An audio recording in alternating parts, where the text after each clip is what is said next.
Jordan, what's going on? We've been just bullshitting off air. Apparently, we've known each other or known everyone in circles around each other for years. A while, yeah. It's like, we're just like, oh, yeah, Midwest. And it's like these people. Like, yeah. Like, the fuck? Right. It's crazy. The fuck? Like, we were probably at some of the same parties and didn't even know it. Yep. Probably, see me be ignorantly drunk places. And hey, me too. I mean, that's what you do in the Midwest. Exactly. There's, it gets cold. You got to keep warm somehow. Alcohol and fatty foods. There you go. Absolutely. Anything deep fried on a stick, sign me up. Spoken like a true Midwesterner. Right? Like, oh, fuck, I don't care if I have a shoot tomorrow. Let's go. Right. Fried foods. Right? Oh my gosh. Yeah. I mean, I love the Midwest. I love being from the Midwest, but I like LA. I like being out here too. Probably my favorite food, speaking of like fatty fried foods, the street meat, the LA Danger Dogs that you get at bar close. That is a gamble. Wrapped in bacon with the peppers and the onions. Sign me up every single time I see a cart. That's the only reason I carry cash is for that. And then the spicy fruit guys with the rainbow umbrella, like they're all up and down Melrose. And the taco trucks. The taco trucks, yeah. Taco trucks can be hit or miss. Well, you got to know the right ones. Yeah. Like the Leo's over at Sunset and Western, magnifique. Okay. I'll keep that in mind. Like if you're into El Pastor, they got the spit going with the fucking pineapple. Oh, so good. Ooh, nice. Sounds good. I like it. It's so good. So good. But on the Midwest front, like, I like that I came from the Midwest, but I'm happy I fucking left. Absolutely. Yeah. My plan, I'm back in the Midwest. I grew up in Minneapolis, lived in Chicago for a bit. I was going to go to school in Chicago. I was going to go to Columbia and then changed my mind, moved out here to LA, went to fashion school at FITM downtown, lived out here for 3-4 years, and then just had to move back home for personal reasons. And I'm still there, but planning on moving to Vegas next year. So, yeah, I'm looking forward. I don't want to sound snobby or anything, but I feel like I've outgrown the Midwest.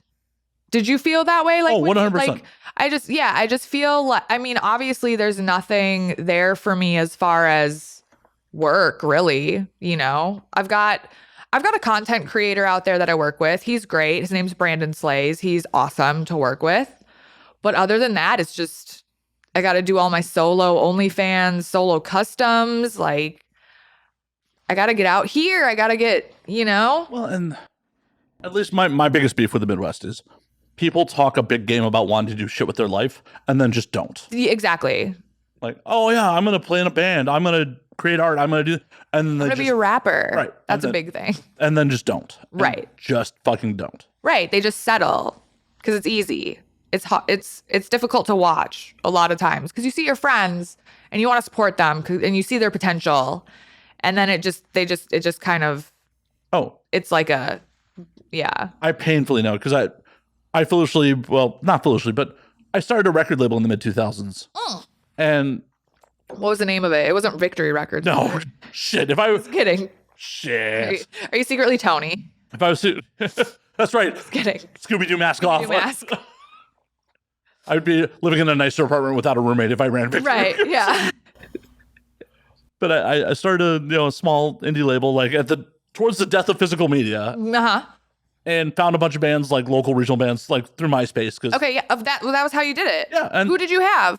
Oh, probably the biggest band, you made Maggot Twat. Okay.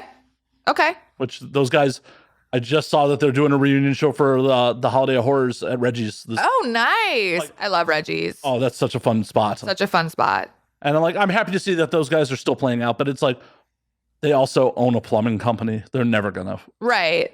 They're never, ever, ever gonna do anything. Or like one of the other bands I worked with, like the lead guitarist is like the second generation of a glass company out in Wheaton. And every time we go to talk about like doing some touring, it's like, oh, I can't really take the time off work. I'm like, I thought you said you wanted to do this for a living. Right.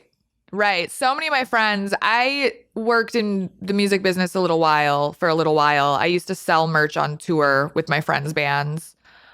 They were signed to like Rise Records, and we toured with Victory Records people, Fueled by Ramen Records, stuff like that. Like the small, the Midwest emo, Yeah. pop punk, sort of. That's why you initially name dropped fucking Tony. Yeah. I was just like, well, I don't know. I think Chicago, I think Victory Records, I don't know. Well, no, you should. But yeah. most people go Victory and not go Tony. Like, oh, yeah. Unless you're actually like involved. Right. Yeah, but I toured for a little while, and it was great. It was super fun. Met a lot of people. I've kept in touch with a lot of people. Like a lot, because I sold merch and tour managed.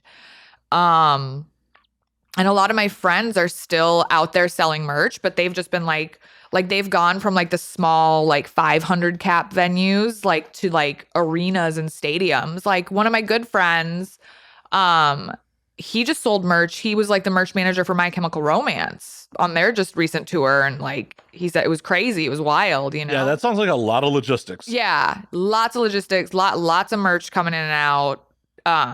He said it was wild, but he had a great time. When you get to that level, I feel like you're literally dealing with a rolling warehouse. Oh, absolutely. Yeah, but no, I have a lot of love for the music scene. What made you decide to get out of tour managing? And it sounds bad, but like, because this was a while ago. This was the early 2000s, and it was just a boys club. It was just not. It still is. It still is. I mean, but I have a lot of women friends who are very successful in touring still, but I couldn't hack it. Like I don't know. I just couldn't deal with the mental abuse that came with it, being like the only girl on like a tour package of like 25 guys. And I'm sure they not all of them were cool. Exactly. Yeah. A lot of them treated me like their mom. Like we'd have a day off and they'd like give me their laundry, and I'm like, wait, what? Like, oh, see, I just assumed it was more like them making passes at you and all. Oh, I mean that too, but yeah, for the most part, I was like the mom on tour, and I was what's worse? Sign up for this. Being sexually harassed or laundry. Right, I know, true. It's tough. It's a tough call, because you're just there. You're trying to be professional. You're trying to do your job, and then horny teenage boys or young adults, mid-20s, get involved, and no, but but you're too old for most of those pop punk dudes. Yeah, true, exactly. Yeah. Oh my God. Well, yeah, let's drink to that. Oh Lord. Speaking of like the early 2000s emo shit and all that, like I just watched a documentary about Is Anyone Up not too long ago. Ooh, on Netflix. Yeah. I haven't watched that yet. I want to. It's on my list. I heard that dude is garbage. Hunter Moore is a giant piece of shit. Worst human.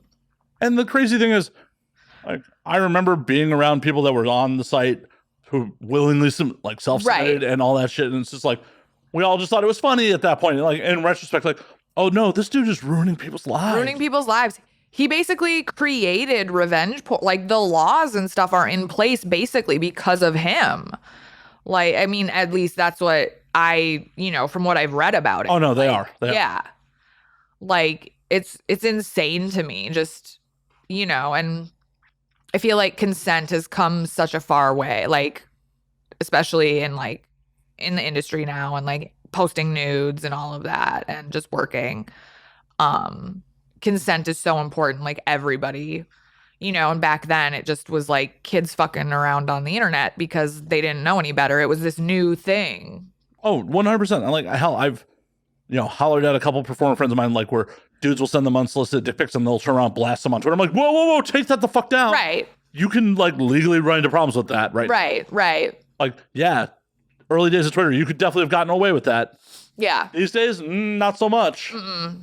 It's just a crazy new frontier. Well, not even a new frontier at this point, but thankfully it's been this way for a little while now. Yeah. But hell, even when I got into like doing adult stuff, I'm sorry to the audience that I've talked about this fairly recently. Like there were no entrance interviews. There were no like exit interviews. Like you showed up, you might talk to your scene partner for like a minute. Yeah. About like, what are you into? Like blah, blah, blah. And then go. Not this whole like sit down with the producers, the staff on your 2257 paperwork, what you are willing and unwilling to do. Right. And like, that's honestly how it should be. But it took a long time to get here. It did. Yeah. Yeah, I'm glad that I got into the industry when I did. I just started about 2 years ago, right after COVID. I was going to start pre-COVID. An agency reached out to me and I had a trip planned for for April 2020. They reached out to me in February 2020.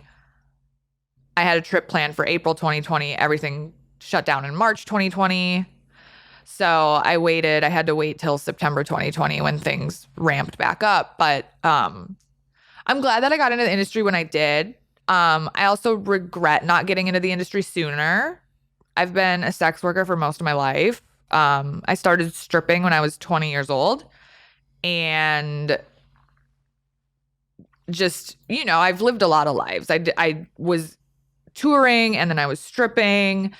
And then I worked at the mall for a little while. And then I went to school. And then I worked in fashion. I went to school for fashion. So I worked in fashion. And then I moved back to Minneapolis from LA. And I became an esthetician and a massage therapist. And then I went back to stripping and just did that. Yeah, full time. Like legit massage therapist or? No, like a legit massage therapist. Yeah. However, the crazy thing about being a massage therapist and also like an attractive person, because I was working at a gym. It was a yoga studio that had a spa attached to it. And oh my God, like it was like $150 a month membership just to like do yoga. Like, it was one of those. So it was like a higher end yoga studio club, I guess you could say. But every single time I would get a male to massage, most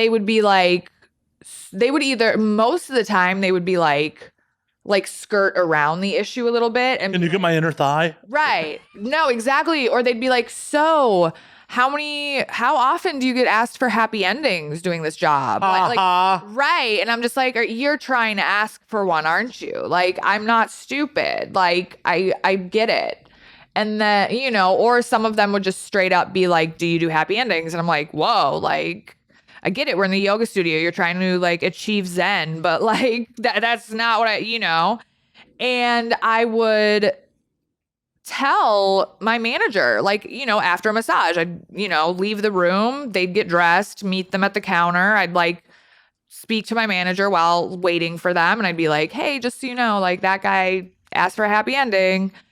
And management didn't do anything about it. I was like, they made me really uncomfortable. I don't want to work for them. I don't want to massage them again. Like, please add that to my file, something like that. And management didn't have my back. So I was like, you know what?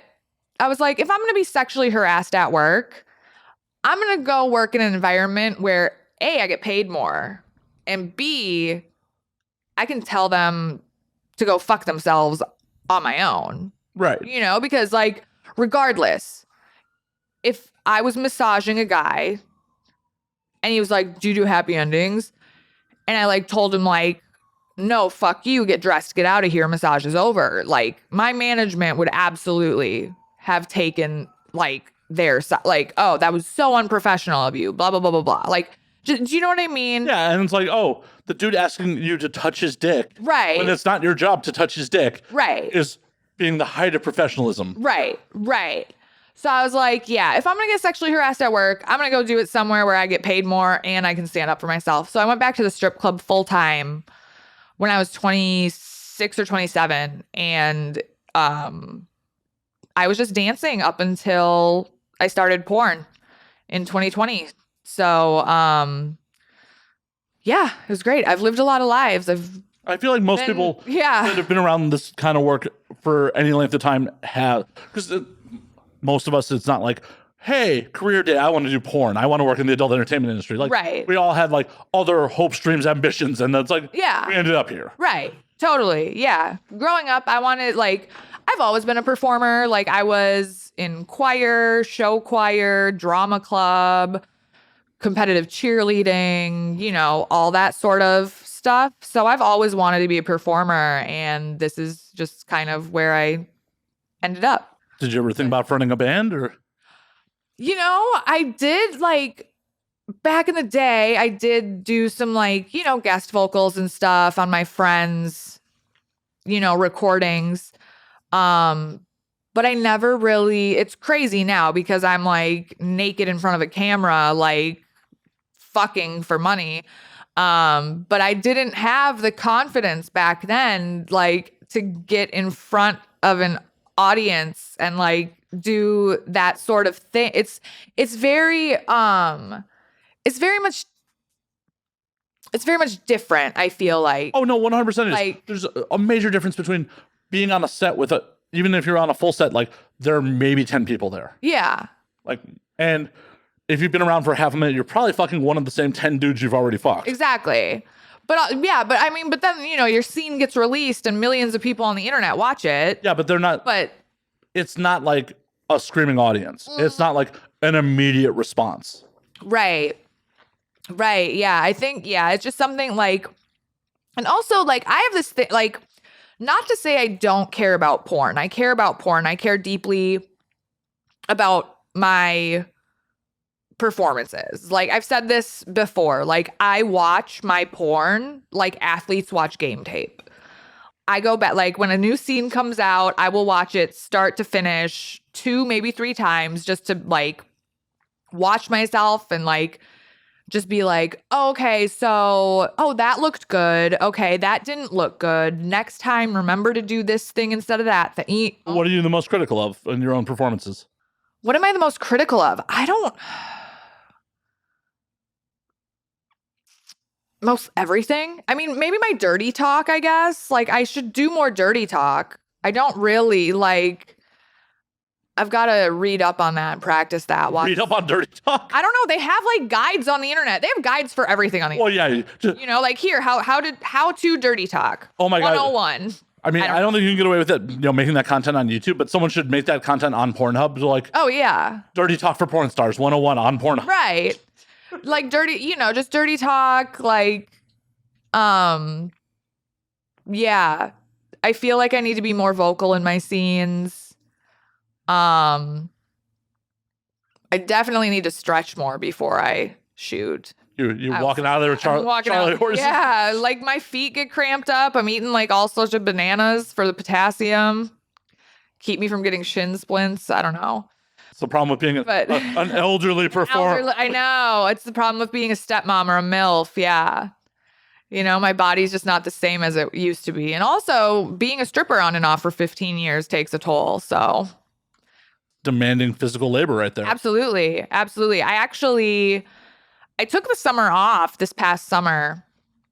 This is my first trip back to Los Angeles since June. I took the summer off for what I call self-care summer. And because like I'd been living in Minnesota and working in like LA, Vegas, Miami, it's difficult. Like you fly, you're flying, you're on an airplane for 3-4 hours, and then you go to a hotel and you're sleeping in like an unfamiliar bed, or you're at your friend's house and you're crashing on their couch.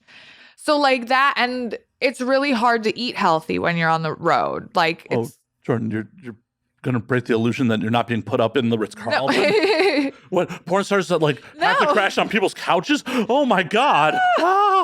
Yeah, no. I mean, well, I have a lot of friends out here, so I like to see them, so I'm like, hey, can I crash on your couch? Whatever.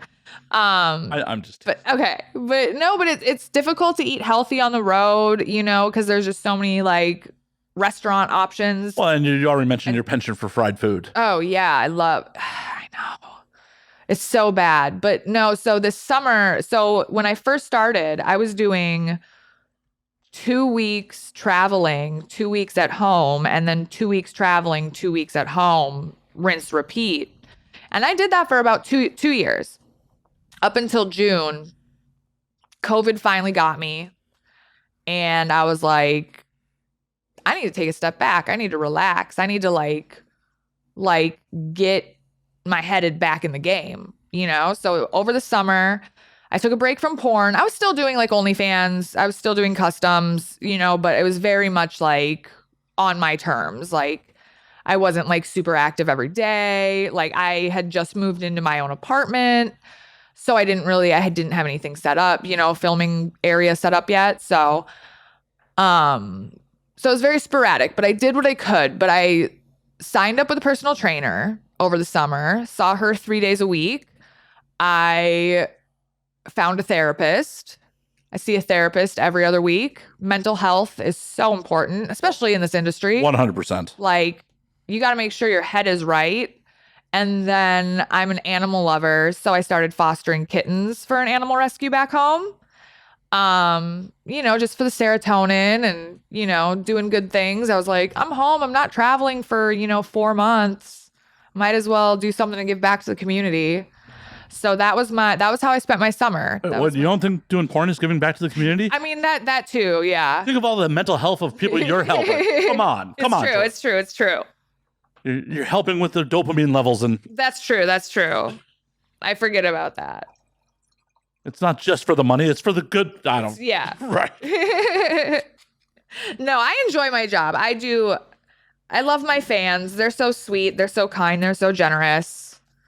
Except when they're not. What, entitled fans in porn? Never. Right. Never. I know.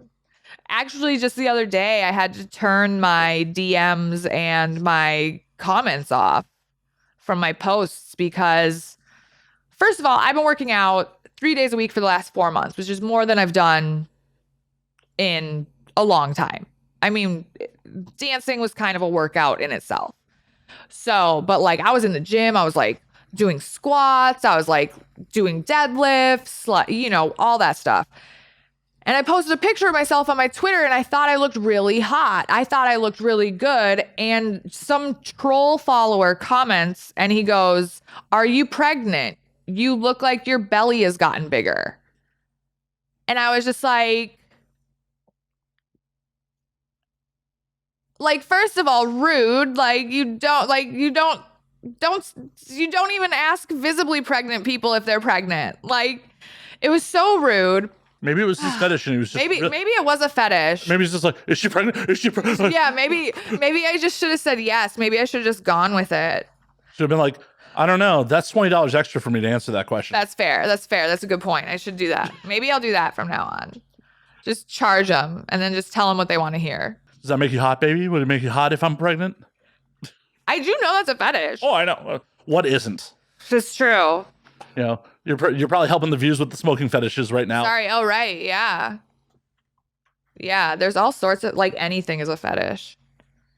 I know. It's wild. But yeah, no, that shit's rude as fuck. And people tend to forget that hey, the person you fap to is a person. Right. We've got feelings. We've got emotions.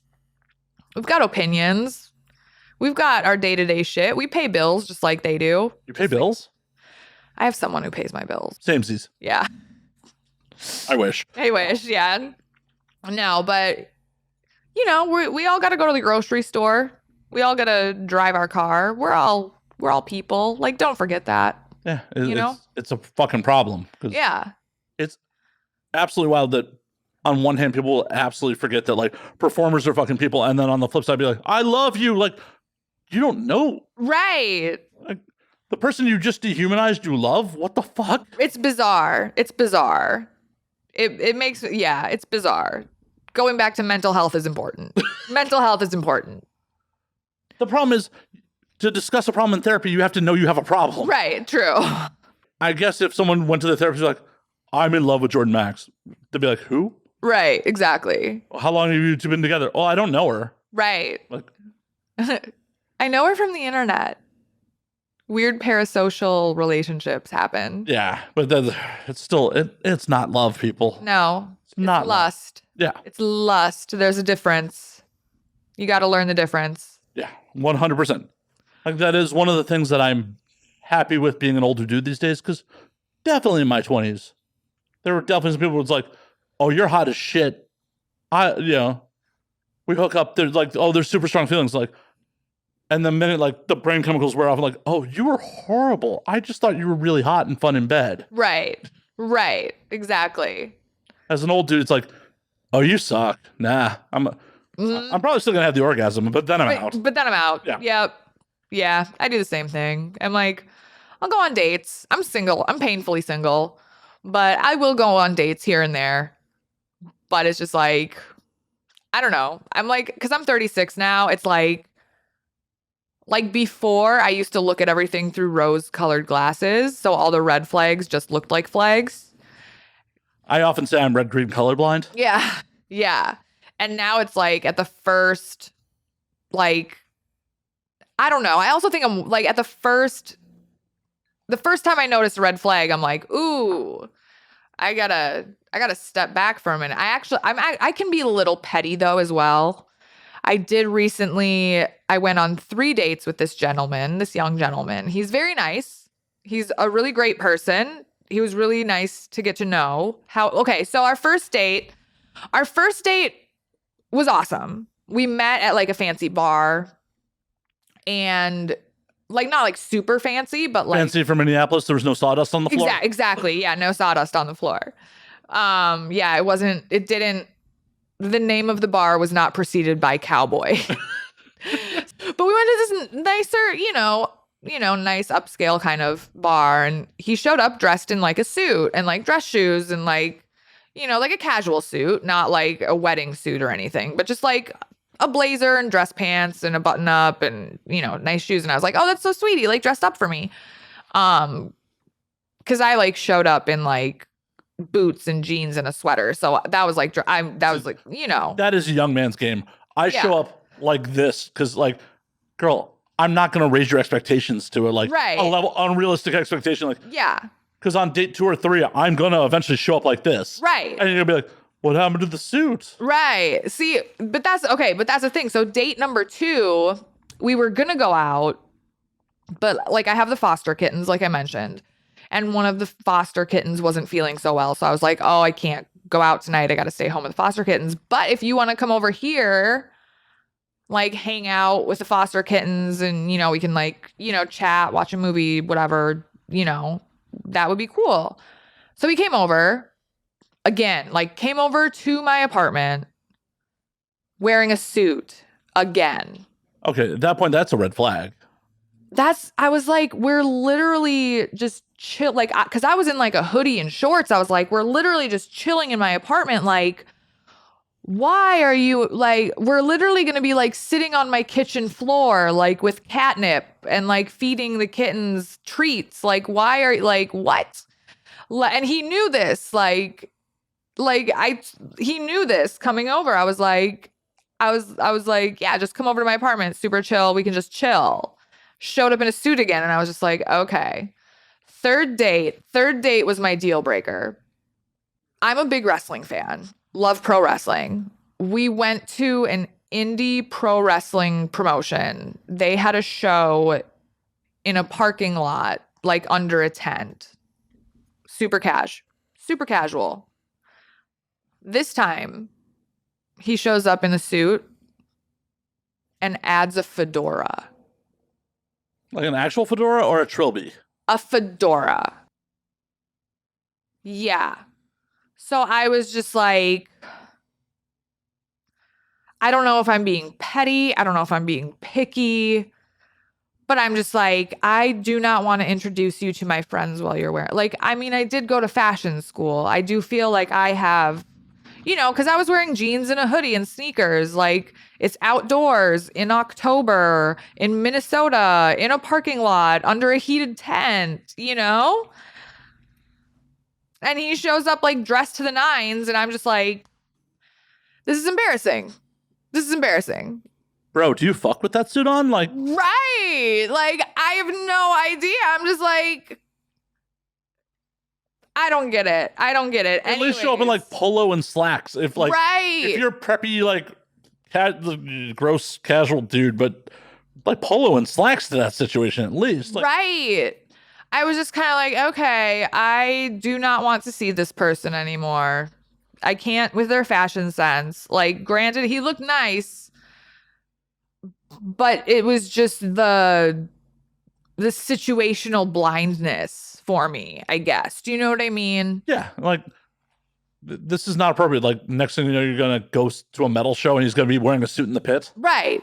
So weird. Yeah. Like, dude, you're wearing a fedora. Like, you look like you're ready for a ska show. Like, like Like, yeah. You remember the Bosstones? Like, what happened? Right. Oh, they broke up, didn't they? They did. They did. After like fucking 30 years. Right. Just this past year, they broke up, right? Yeah. Shit's crazy. Let's drink to that. Cheers, by the way. We haven't Cheers, I know. gone like a half hour, just no fucking cheers. And Right. R.I.P. the mighty, mighty Bosstones. yeah, and it's weird, like just little red flags like that. Like, I don't think you're wrong for that. Okay.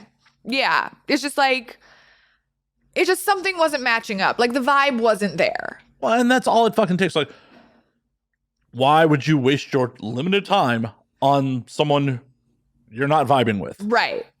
Exactly. It's really that easy. Hmm. Like, you're a busy person. You have a life. It's not like you're in fucking high school where it's just like, oh yeah, I got all the time in the fucking world. Yeah. Right. Man, I could change him or some bullshit. Oh God, no, never again. No, I don't believe in that anymore. Oh, have you tried to change dudes? Oh yeah. I am of the belief now. Like they are how they are. Who they are, like what they show you is who they are, believe them. Like Well, yeah, if they're over 25, their brain's cooked. Yeah, absolutely. Absolutely. I mean, if I am dating someone and I do have an issue with someone, you know, I'll speak up about it. I'll be like, As you should. like, hey, it bothers me when you do that. Can you not do that anymore? Like, I'll have a conversation, like a mature grown adult conversation with them. I'm very anti-Minnesota nice. I don't do the passive aggressiveness. Nor should you. Right. That leads to people being married for 40 years and hating each other. Oh, right. It's crazy. Speaking of being married for 40 years, my parents they don't hate each other, to my knowledge. But they just celebrated their 41st wedding anniversary on Monday. Last Monday. Yeah. Congratulations for beating the odds. I know, right? Congratulations to them. At this point, I'm sure they're institutionalized, so. Yeah, no, they're great. They're great. Love them. It was really sweet. My mom sent me a photo and my dad bought her 41 roses Aw. for their anniversary. Yeah, really sweet. So when people talk about daddy issues, I'm like, I have the opposite of daddy issues. Like, because my dad he's a good dad. He takes care of my mom. Like my daddy issues are that my dad is too good of a guy. So dudes don't measure up. Right. So I guess that counts as daddy. But Yeah, it's not. It's on the spectrum of daddy issues. Spectrum of daddy. It's not I was neglected. I'm just looking for a dude who kind of looks like my dad to pay attention to me. It's right.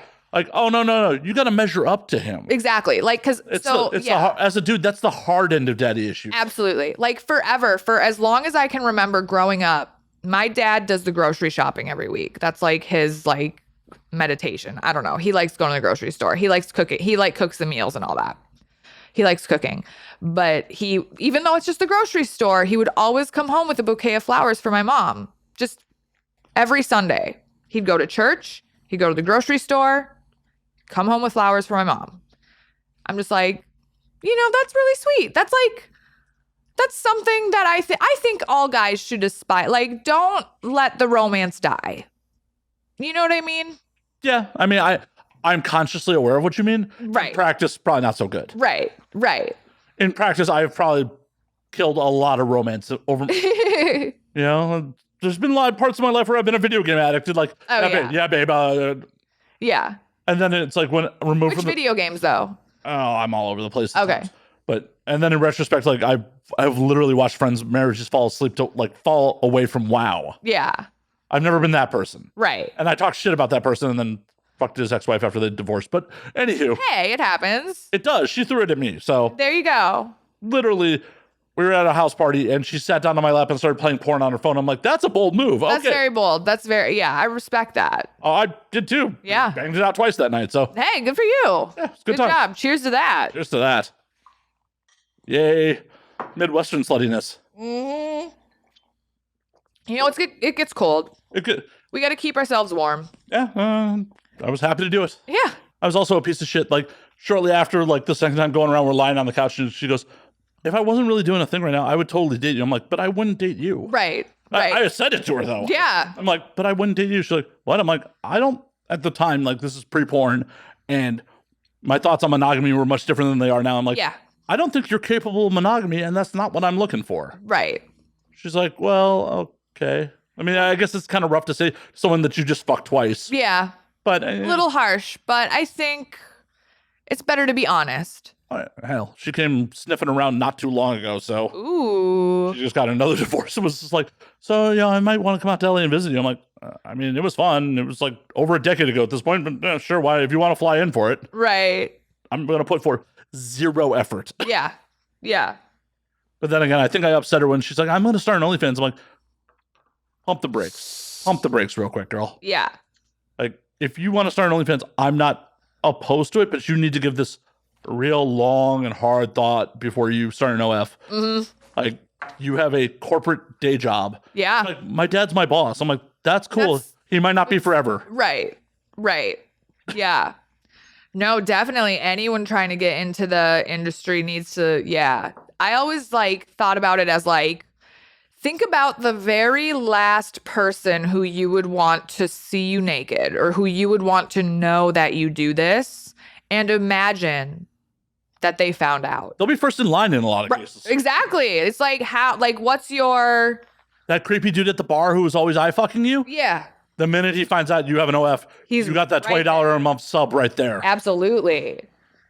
But and he'll be in your DMs all the time and fucking expecting shit from you because he's now spending $20 a month on your ass. Mm-hmm. Very entitled. Yeah, no, that's another thing. Like, I'm glad I started porn when I did. I do wish I had started earlier. Because like I was saying earlier, I've lived many lives. I've had many different career paths, and my favorite career path has been the one where I am my own boss and I work for myself and I make my own money and I don't have to answer to anyone. But the thing about it is, if you had gotten in earlier, it was a very different business 70 years ago. Yeah. You may not have liked it. I know a bunch of performers who got in and are long gone at this point because they just couldn't hack the like. It wasn't even that they couldn't hack for circumstances beyond their control. Weren't getting booked. A lot of them, unfortunately or fortunately, and depending on their mindset, had to turn to escorting to really make ends meet. And for some of them, not that there's anything wrong with that. There's nothing wrong with it if it's where you want to be. Right. If it's not where you want to be and you're if you're doing it like survival. Right. Yeah. That can be tough. That can be tough on the psyche. Right. Like, there's absolutely nothing morally wrong with it. Right. But doing any job that you have to do for survival, it's tough. It's tough. And especially one that is quasi-legal at best and carries heavy mental toll and stigma. Yeah, stigma. Absolutely. Is a rough place to be, especially if you got into doing porn because you want to be a performer, you want to be out in the spotlight. Now you have to do sex work, but in the shadows. Yeah, absolutely. That's a good way to put it. Yeah. It's honestly, if you have the right mentality to thrive in the porno hustlers economy now, this is the best time to get in. Yeah, I agree. Yeah, no, you make good points. Yeah, definitely. Thinking about who I was 7 years ago too, just such a different person. Exactly. All the life experiences you had got you here. Yeah, totally. There you go. Oh, look at us being deep. Oh shit. We're so deep. I need to make a dick joke or something. I know. Quickly. Right. Fuck. We're having real conversations about shit in this business, but it's, I wish I had bought fucking Bitcoin when they were fucking pennies on the dollar. Oh, right. But I didn't. And I'm okay with that. Like, you can't cry over the spilled milk. Absolutely. There's 100 things that, like, I wish I had done, but, like, how would it... Just because you move that one piece around, who knows where you'd end up now? I know. It's like the butterfly effect. Yeah, exactly. So embrace the moment now and fucking go with it now. Absolutely. I'm here now. I'm going to enjoy it. I'm going to do my absolute best. I mean, that's all you can do. That's all you fucking can do. Absolutely. So all the shit's beyond your control. Right. And you just got to plan for the things that are. Like, hey, I got to engage with my fans. I got to make content. I got to, do all the things in the hustler porno society. Right. And you're already making the right moves. You're like, I'm moving back west. Yeah.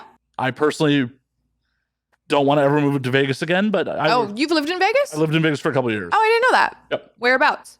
Summerlin. Okay. Yep. That's the area. I'm looking at like Spring Valley. Okay. Yeah.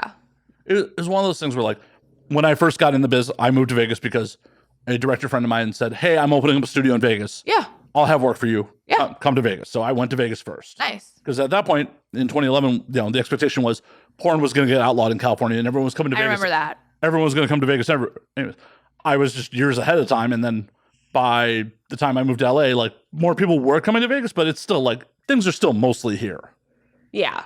There's a ton more production happening in Vegas now than there was when I was there. But my problem with Vegas is, at the time especially, a lot of the industry that was in Vegas were older, more established stars that had like families and shit like that. And I was still being a degenerate scumbag who wanted to go out and party. Yeah. And it's on like the Strip and all that. No, fuck the Strip. Like No? once you live there, you will never step foot on the Strip. Okay. Like once you live there, you'll be like, I go to the Strip for restaurant week, Yes. fine dining, or going to a show at like Mandalay Bay. Like Yeah. that is the only reason. Like House of Blues is in Mandalay Bay, or like other concert venues. That's the only reason you'll ever fucking. Yeah, Brooklyn Bowl is down there. Yeah, or someone will come in from out of town like Vegas. Right. You gotta indulge them. Exactly. You gotta play tourist for a little while. Yeah. That was the tough part about living in LA is like, especially being from the Midwest, from Minnesota, like everyone's like all of a sudden everyone's your best friend. Like someone like you maybe talk to 3 times will hit you up like, hey, I'm coming to LA. Can you show me around? I'm just like, no, I gotta fucking work. Right. I live here. I live here. It's worse when you're in Vegas. I'm sure. And the other problem I found with Vegas is it's a really rough town to meet new people in. Okay. I have a solid group of friends out there already. So my original plan before porn was, in 2018, I used to dance at the Spearmint Rhino in Minnesota. In 2018, I spent half of my time up in Santa Barbara and half of my time in Minnesota dancing at the Spearmint Rhino. My best friend from Chicago, from Crystal Lake. We've been friends since we were 20, best friends since we were 20. She has a job that she has to travel for, but she also has cats. I'm a cat lover, if you haven't been able to tell already. I know. Crazy. Surprise. Right. But she would go out of town for work and she wouldn't have anyone to watch her cats. And I was like, so she was like venting to me one night. And I was like, is there a strip club in Santa Barbara? Because like it's a college town. There's a lot of divorced dads who live there. I was like, there's got to be a strip club in Santa Barbara. Right. Google it. There's a Spearmint Rhino 2 miles from her house. I'm like, you know what? I'm like, your problems are solved. I will take care of your cats. I will work at the Rhino. And we're good to go. So all of 2018, I spent like half the amount of time, like 6 months in Santa Barbara, 6 months in Minnesota. 2019, I graduated to Vegas. And started dancing at the Rhino in Vegas and spent like half the time in Vegas, half time in Minnesota. Before I started porn, I was fully making a plan to move to Vegas. And then COVID hit, strip club shut down, but porn picked back up shooting before the clubs reopened. So I have spent a lot of time out there in Vegas. I do have a pretty solid group of friends, a few friends from Minnesota who've moved out there who were like solid friends in Minnesota, not just like, because I always think it's weird when you move to another city and you stay friends with like other transplants from your city. Like, I'm really guilty of that a lot. Are you? Okay. A lot of my friends, like, hell, half the people we talked about before we got on air Right. are all transplants. Right. Like half of them are friends from before I moved out west, from like Chicago Midwest, and then the people that like we also had in common were other transplants that they knew from like. Okay. So Okay. Yeah. And it's all I'm friends with a lot of Midwest transplants, but Yeah. I feel like the other people that got out are good. Yeah. Yeah. If you can get out, like, good for you.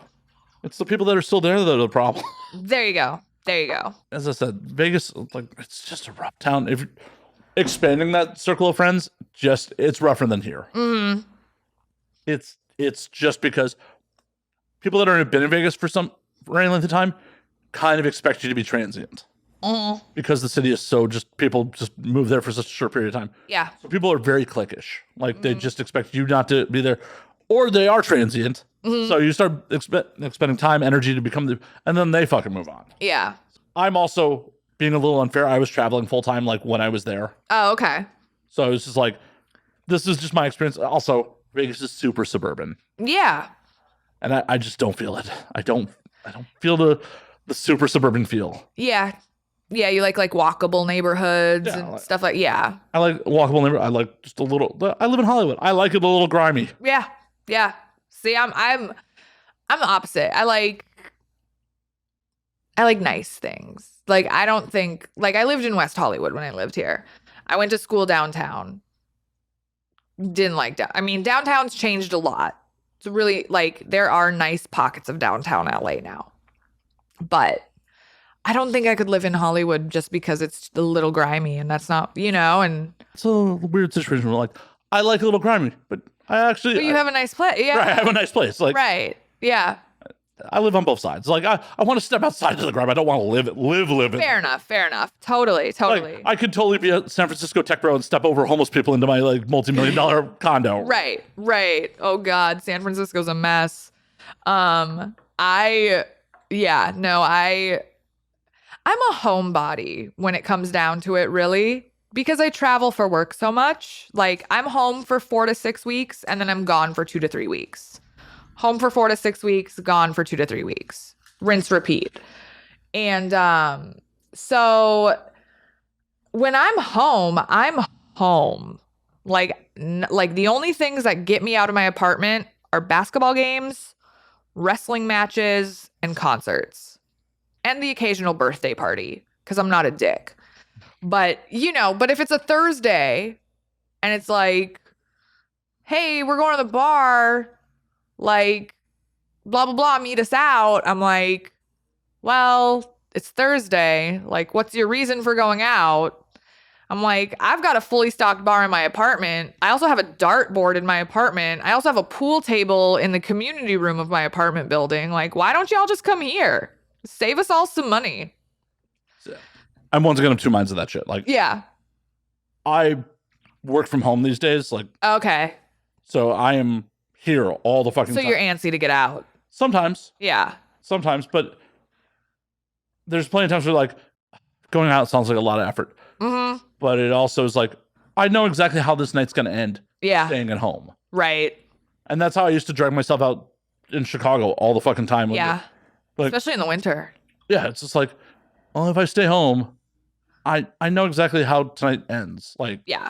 If I go out, who knows where the night fucking goes? Right. Do I end up eating Thai food at 3 o'clock in the morning? Do I end up in some stranger's bed? Do I? Right. What adventures happen? Right. Because especially in the post-pandemic world, like the pandemic really hammered home, like this shit isn't promised. Like 5-year plans. Absolutely. Oh, 5-year plan is bullshit. I had a 5-year plan. What was your 5-year plan? So I was So 2019, spent half the time in Vegas, half the time in Minnesota. My lease was up April 1st, 2020. I had all my boxes packed. I had the U-Haul rented. I was going to drive to Vegas and crash on my friend's couch for a couple weeks while I looked for an apartment, put my stuff in storage, and then move into an apartment, live in Vegas, dance, because dancing in Vegas, I was clearing $1,000 a night at least, easy. I was like, if I work 3 to 4 nights a week, make roughly $1,000, like that's a solid paycheck. That's in Vegas. That's a huge paycheck. Like, especially because everything in Vegas is so affordable and there's no state income tax, and all that. And so I was like, okay, I'm going to get an apartment. I'm going to dance, for the first year I live in my apartment. I'll like pay off my student loans and then I'll save up money for a down payment for a condo or a house. I'll have the real estate. Like I was so close to like having my shit together for the first time in my life. And I was like, because when I'm done with sex work, like I was saying before, I love cats. I want to open up a cat rescue cafe. So like a shelter for cats and kittens. And also just like a lounge where people can come and, get a coffee, get a tea, get a beverage. They can chill at the table, do their like a Starbucks, but with cats lounging. I mean, they have those in Japan. Exactly. They have them everywhere. There's a few out here in LA. They do not have one in Vegas, however. Hmm. There is not one in Vegas yet. So I just want to say real quick, yes. applaud you for having a post-sex work plan. Oh, thank you. No shade to anyone. A lot of people like have it in their head that this shit's gonna last forever and like just don't have a post-sex work plan. Right. And honestly, that probably is a boon that you got in as late as you did because you were like, oh, hey, this isn't gonna last forever. Right. I mean, like, don't get me wrong. I'm gonna do this till the wheels fall off. I'm gonna do it until I stop getting booked. As you should. I'm not saying you should pull out anytime soon, but the reality of the situation is eventually you're not gonna get booked. Right. That's just how it is. Right. Time passes, catches up with fucking everybody. Right. And the amount of performers that I've met over the years were like, hey, so what's your performing plan? Even if it's get behind the camera full time. Right. I've gotten just dead-eyed looks like, huh? Right. I mean, I'd love to stay in the porn industry too, like being an agent or a producer or coming up with scripts, coming up with scenes. Like, I'd love to stay in the industry as well. But I also, I could always do that part-time while I take care of the cats full-time. Right. I mean, no matter what the plan is, the fact that you have a plan is fucking admirable. Thank you. Yeah. I'm a planner. I'm a type A personality. I'm like very much a control freak. So yeah. Folks, the amount of like texts I got before Jordan showed up tonight was like, can we push an hour? I'm gonna be there like 5 minutes late. I'm gonna be there 10 minutes late. I'm gonna be there 20 minutes. Ubers are nightmares. But just like updating me every step of the way. I'm sorry. It's appreciated. The amount of guests over the years that it's just like, are they fucking showing up tonight? Right. Yeah. I'd much rather have over communication about you showing up than, just me pulling my dick like, well, I guess I'm doing the show alone. I guess, yeah, cool. I built the set for fucking nothing. Cool. Yeah, no shade whatsoever, but it is indicative of, like, as you say, a type A personality. Yeah. I'm also an Aries, I don't know if you believe in astrology. Are you an astrology guy? A little bit. A little bit? I live in LA. I have to. You have to be. Yeah. So I'm a big believer in astrology. I'm amazed you haven't asked my sign yet. So. Yeah. What is your sign, by the way? Oh, now that you threw it out there. I'm an Aquarius. An Aquarius. Okay. Very nice. Does that register? Does that make sense? It does register. Yeah. I actually, on Monday, I drove up to Santa Barbara to see my best friend. And we stumbled into this hotel bar, the Hotel Californian up there. Gorgeous, gorgeous hotel. If you have $900 a night to stay there, highly recommend it. If I have $900 a night, I'm not going to Santa Barbara. Right. I do not have $900 a night. So we didn't stay there, but we went to the bar because her friends were DJing. But it was like very vibey, like 70s disco, early 80s, like. So the people who can afford the hotels, their heyday. Yes. So we were chilling in the hotel bar. And because it was the Beaver blood moon, full moon, eclipse, that whole situation, there was an event going on and they had a tarot card reader and a runes reader. So, we both got our runes read and it was pretty insightful. It was pretty interesting. The things that, because what you do, like the runes are stones and they have etchings on them, like symbols. And you get the bag of stones and you're supposed to put the bag of stones in your dominant hand and you're supposed to pick the stones out with your less dominant hand because that is more intuitive versus with your dominant hand, you're like thinking about it more. But it was really nice. It was like a therapy session. It was great. Very insightful. I learned a lot about myself that I didn't know was so obvious. But apparently it is. What'd you learn? I'm a hopeless romantic, but I'm also very slutty. I know, right? Oh my God, you're very slutty. Oh my God, who would have known? I know. I'm like, I'm an Aries sun, a Libra moon, and a Scorpio rising. So for any of the astrology heads out there, Yeah, see, I'm not that deep. I don't know Okay. my moon and my rising. And, oh, you should totally learn about it. It's super interesting. well, I have to. I tried dating the city, so I There you go. Yeah, you just to find those out, all you need to do is, find out what city you were born in and what time of day you were born. And then you can just go online and you can chart it out, and it tells you like where the stars and the constellations were in the sky when you were born. And that kind of, gives you your personality for life. I thought this did. But I mean, drinking helps. It's social lubricant for a reason. Absolutely. But no, it was a great time. Santa Barbara's beautiful. Astrology's cool. I don't know. I'm into all that stuff. There's nothing wrong Very with that. spiritual. I was raised Catholic. I went to Catholic school, kindergarten through 8th grade. Gross. The fastest way to leave a religion, like to leave Catholicism, is to go to Catholic school. Just a nightmare. And it was like an old fashioned, like we had nuns for teachers. Like we would have to like clap the erasers together for like when we were punished, like to clean the erasers and clean the blackboards, and it was bad.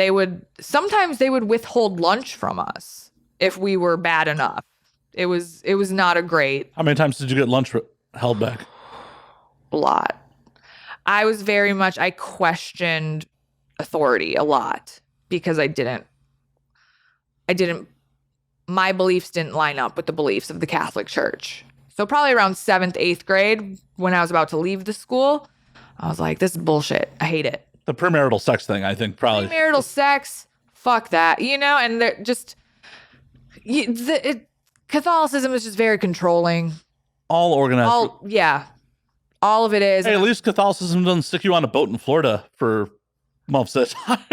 True. Oh, shit, I'm in earshot of them. I probably should. Yeah. Gonna come kick in the door. Right. Tom Cruise is like on his way over. He's like rappelling down your building. He's only 5'7". It's okay. It's fine. Oh God. Yeah. You are right by the Scientology Center. I'm by a few of them. A few of them. Yeah. Like they own so much property in Hollywood. Yeah. There's a really big Scientology Center in St. Paul, which is Minneapolis' sister city. They're just on the other side of the river for people who aren't good at geography. Just Most Americans. Most Americans, just letting you know. And it is so weird. It is so bizarre because the first time I was exposed to Scientology was when I lived here.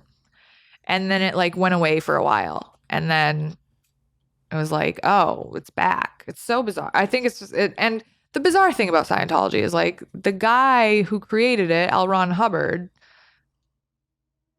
like he wrote it. He knows it's fake, but people believe it. Like he was like, What you think? What you think the people that wrote Catholicism? I mean, well, that too. But I mean, the only reason that Catholicism works more is because it was written by people that didn't shit indoors. Yeah, fair. It's just so old. I fully believe that in 1,000 years, Scientology will be the dominant religion. Okay. Because you figure over the length of time, people won't have oh, hey, L. Ron Hubbard was alive in my lifetime. Right. And then you also go with their marketing plan of we recruit celebrities. Mm-hmm. And our society is so celebrity centric. Yeah, I get that. Okay, I see where you're coming from. I fully believe like they're going to be the dominant religion. Hopefully humanity's just outgrown religion by then. Yeah. I'm a pretty adamant atheist at this point. Like same. I mean, I'm into spirituality. I mean, I'm of the belief like be a good person for the sake of being a good person. Don't be a good person because you're promised something good after the Sky Daddy says it's bad. Right. Like, oh, if I'm a good person in this life, I'm going to go to heaven when I die. It's like, are you? Like, because what really happens after you die? Who knows? Probably nothing. Right. That's why it's terrifying. Right. It's fucking terrifying. Scary. And that's why, like, when it's like, do I want to go to the bar tonight? Well, I might be dead soon. I should go to the bar. Absolutely. That's how I make all my decisions, honestly. I mean, I make a lot of them like that. Like, I'm going out of the country for the first time in a couple of years in like a couple of weeks because it's just like, well, is this the financially responsible thing to do? Probably not. Is it what I'm going to once? Right. Is it what I'm going to do? Yes. Where are you going? Tokyo. Ooh, you haven't been? 3 times. You have been. This will be the 3rd time. Oh, wow. Very cool. Have you been to Tokyo Disney? No. Oh, do you have no interest in that? No, not really. Like Okay. while I'm there, That's fine. while I'm there, I'm really just like every time, just like the last time we hit some museums, but other times it's just been like vendor eating, Bars, like, food. Yeah. Have you just- been to the robot so restaurant? the last time I tried to go, they were closed. Oh, So it was, but I also feel like that's going to be mad touristy. yeah. The Godzilla. Have you heard about the Godzilla hotel? Mm-hmm. Are you staying there? No. I actually haven't booked my housing yet. Oh, you'll figure it out. Yeah, well, it's one of those things where like a couple people were like, "Oh yeah, I'm down to go. I'm down to go." I'm like, "Book your flight. Right. Book your fucking flight." Oh, I'm gonna do the like. I'm holding off on housing till like the last second because like if it's just You don't gonna know how many people are going to go with you, or Right. Yeah. it's not 99% sure it's just gonna be me. Unless I convince, like, get someone real drunk on here and be like, "You want to go to Tokyo?" And they're like, "Yeah." I would if I had the funds. I totally would. I mean, flights from LA are. But I'd make you go to Tokyo Disney with me. All right. I'm a Disney adult. I'm not like as intense of a Disney adult as some Disney adults. I do, and I think I'm a Disney adult because I was a Disney kid. I grew, the Disney sing-along songs. Like I used to perform like The Lion King in the living room for my parents when I was like 6 years old. But growing up, we didn't have a lot of extra money. So we never got to go to Disneyland or Disney World. Like our family vacations it was very Midwest. It was like road trip from Minneapolis to like the Field of Dreams in Iowa. Or the Dells. The Dells. Oh, we would go to the Dells. All the water parks, For someone who's not Noah's Ark, loved it. for someone who's not a Midwestern, the Wisconsin Dells is just like a bunch of indoor water parks in like the middle of nowhere, Wisconsin. Yeah, it's great though. It's very kitschy. I recommend it. And there's, we would go camping a lot. My parents were really into camping. My brother was a Boy Scout. I was a Girl Scout. So we did all that, but we never got to take these lavish vacations where we would, go on like a cruise or go to Disney World and stay in the Disney hotel and have breakfast with the characters, stuff like that. Now that I'm old enough to take care of myself and I have the disposable, expendable income to do so. Oh, I do it all the time. I have been to Disneyland at least 100. I've never been to Disney World because I don't make it out to Orlando often, but I'm here for work all the time. Yeah, why not drive down to Anaheim? Exactly. When I lived here, I had an annual pass. Like literally my boyfriend at the time and he would pick me up from school and we'd just, my class was over at like 3, 4, 5 p.m. We just go straight there, have dinner, ride 2 rides, watch the fireworks, come back. Loved it. But back to Japan, I heard that the technology at Tokyo Disney is far beyond the technology at the Disneyland and Disney World here. So Wouldn't surprise me. that's something I think would be interesting to check out. Once we get off here, I'll show you pictures of the Disney store in Tokyo. Oh, really? It's insane. Okay. It's utterly insane. Yeah. I've been to Disney World. I've been to Disneyland a couple times. It's just like, I don't know. I think Disney World was as a kid, and I have some childhood trauma from it. So. Oh, okay. Oh, no. Oh, it was one of those things where like my grandparents took us like a family trip in 5th grade. Yeah. And I got picked for like, we were at MGM Studios and like they had like they dressed you up in a costume and like you got to like interact on television. And this is before I knew I needed glasses. Oh, no. I couldn't read my lines off the fucking teleprompter. Oh. And I'm sitting there like holding like in this costume, like holding a baseball bat, like, and everyone on the ride's like looking at me. And I'm just like, I can't read my lines. And I think the fucking employees thought I was illiterate. Oh. And like some employees, like park employees, like whispering me my lines in my ear. Yeah. And it's just like, no, I just was fucking blind. Yeah. Right. But it's just like, oh, that's some childhood trauma. Yay. Yeah, no, absolutely. Yeah. No, I have no Disney related childhood trauma. So maybe that's why I enjoy it so much. Well, and I'm much more of a Six Flags person. I like rides. Okay. Great America used to be my jam. Okay. I'm not anti-rides. I like, Disney California Adventure. The Incredicoaster's fun. The The Guardians of the Galaxy. I haven't been on it. thing. I haven't been on it since it was the Tower of Terror. Tower of Terror, yeah. Now that it's Guardians of the Galaxy, it's really cool because there's like 5 or 6 different options. Like of like what they do when you're in the ride. Tower of Terror was fun. Tower of Terror was great. I grew up on Twilight Zone, like, because I grew up, my dad worked days, my mom worked nights. So it was always like party time with dad. That's why they kept their marriage together. Right. Yeah. They never fucking saw each other. Got Right. it. Yeah, there you go. But no, so my dad worked days, my mom worked nights. So, you know, we'd all have dinner together and then my mom would go to work. And my dad was just like, he just watched TV with us. We'd watch the nightly news. I would never understand anything that was going on. But then after the news, it was Star Trek: The Next Generation. So we'd sit there and we watch, the three of us, my brother, my dad, and I, would watch Star Trek. And then, you know, a little bit later after that was like Twilight Zone reruns or Tales from the Crypt or Unsolved Mysteries. Like, Oh, that's real. right, I know. Real. Right, real. But yeah, I grew up like kind of a creepy kid. I was kind of in a you know, we'd watch Star Trek, we'd watch Star Wars. I was very much into sci-fi and horror growing up and just spooky stuff. Like, it's like Halloween year round in my apartment back home. But Probably should clean those cobwebs up. I'm just saying. I mean, the cobweb, yeah. You know. I mean, maybe that should have been a red flag for the dude in the suit when he's like came in like, why is it fucking Halloween here? Right. Why do you have a Christmas tree with pumpkins on it, even though it's September, October?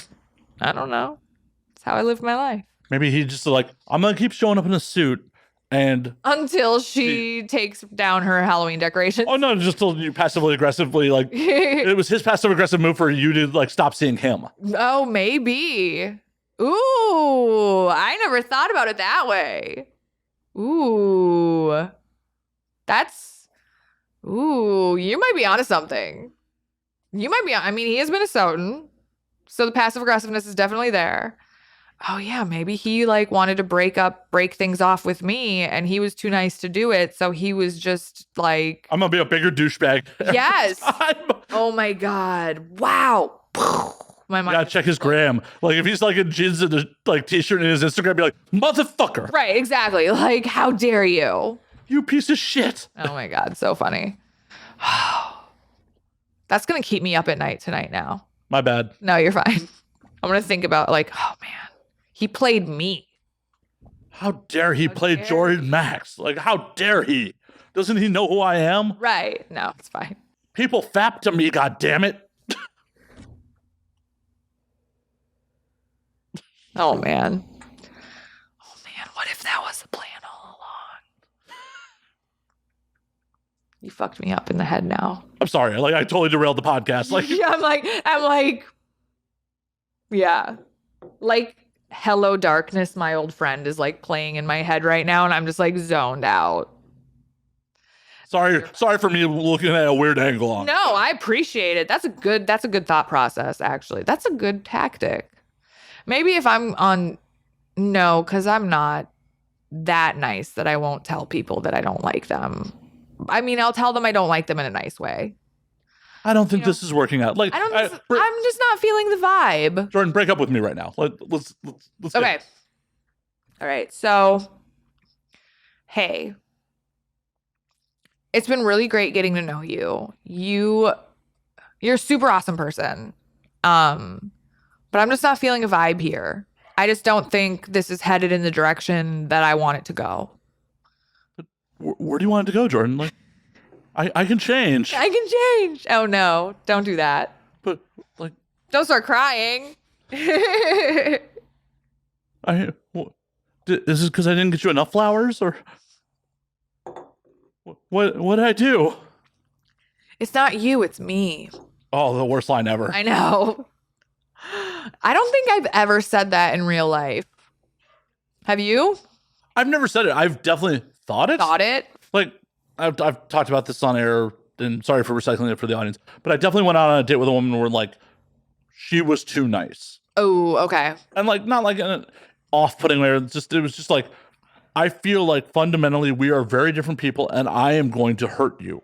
Okay, yeah. Like, it really is me. Like, I would probably enjoy fucking you, but But I see there is zero future here. yeah. And you don't seem like you'd be the kind of person who is down to just fuck and go about their day. Right. So I'm not going to waste either one of our time with me potentially being a piece of shit here and you being a nice person. Like, it was just like on the date, she's just like, yeah, my mom's my best friend. And like, Oh, my mom's my best friend. I get it. Judging so far, Yeah. there's some fundamental differences in the personality there. Okay. It seemed just a little too wholesome. Oh, got it. Yeah, it was just like, I've been a piece of shit sometimes. And like, yeah. And it's my own bias. I don't have the best familial relationship. Like, I've been the black sheep for my whole fucking life. Oh, same. And it's like, I do not fit in with my family. Right, I got written out of the will. I got written out of my grandmother's will because of being a stripper. And the funny thing is, so I have a very small family. I have my brother and 2 cousins. And that's it. And, it's my mom, my dad, my uncle, who is my mom's brother. Mom, dad, uncle, brother, me. And then on my dad's side, grandma, aunt, and her 2 kids. That's like my whole family tree. I'm sure there's more relatives, but none that we're close with. right. Okay. I was 27 years old. I was dancing at the strip club. I'll tell you this. So when I quit the massage studio and went to the strip club, not only was it because I wanted to, make more money, but at the time, my mom had cancer. And so she's fine. She beat cancer. She's good now. But I was living with my parents at the time, and my dad was working during the day and I was working during the day. So my mom would just be home by herself all day. So I was like, yeah, I'm going to work nights now. I'm going to make a sacrifice. Like my parents made sacrifices for my brother and I growing up. So I'm like, I'm going to go back to the strip club, make a lot of money, give back to my parents, help them with the cancer bills, help them with the groceries, help them with the electricity, whatever they need. I've got them. Because we're just that close. And my male cousin, I have a male cousin and a female cousin. My male cousin came into the strip club one night for a bachelor party. Uh-oh. I just saw him. He saw me. I ran in the back and hid until he was gone. I was like, this is weird. I hate it. I don't like it. The next day, my mom and dad get a phone call from my grandma. Do you know what your daughter's doing for work nowadays?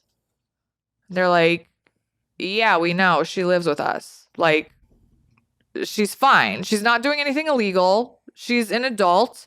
I mean, like, they had to have figured out you can only come home covered in glitter and baby powder so often. Right. Before someone figures out something. Like, oh, here's $300 in ones for groceries this week. You'll have to uncrinkle them. Right. No, they knew what I was doing. I told them because I started as a bartender / server at the club, and then I just switched to dancing because money, B, scheduling freedom. Because instead of being an employee, I was now an independent contractor. So I could go in when I wanted to go in. I could leave when I wanted to leave. Didn't have to answer to anybody. Didn't have to, find a replacement if I didn't want to go in one night. All right. Can someone cover my shift, please? Right. Yeah. Don't have to do that.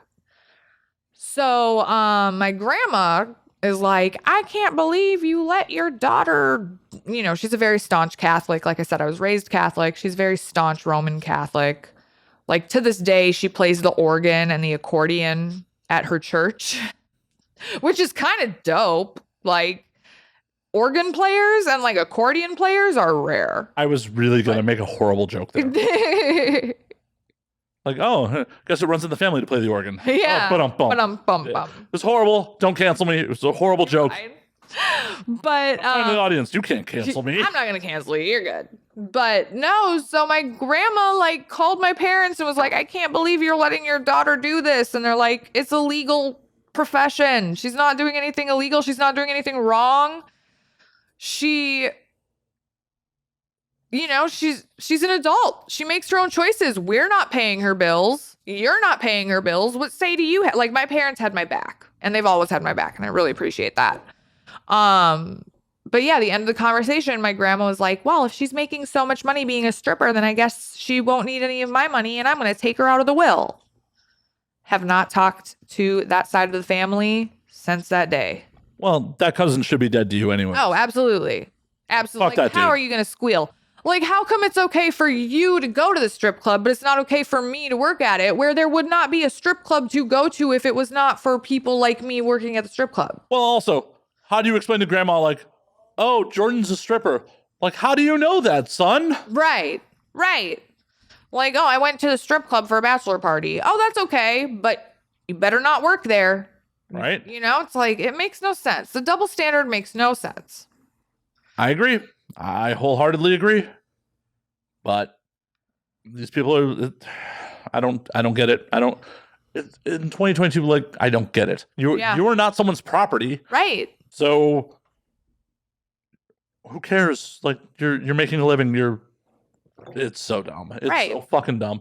Like, it'd be one thing. It wasn't even like a selfish living either. It wasn't even like I was like taking all my money and going on these lavish vacations. It was like I was giving back. Right. You're not covered in Dolce and Gabbana. And, right. You know. Right. Oh, look at all my Chanel purses. Like, look at this $5,000 purse. Right. Yeah.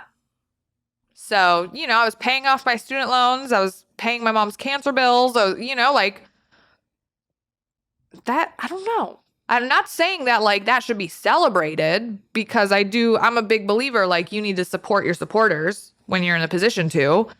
So it was just weird. It was just weird all around. I haven't spoken to my dad's side of the family since I was 27. But at the end of the day, is it really going to be that much money to be worth the headache anyways? Right. I don't know. See, I never got the chance to find out. I just knew that I'm not in the will anymore.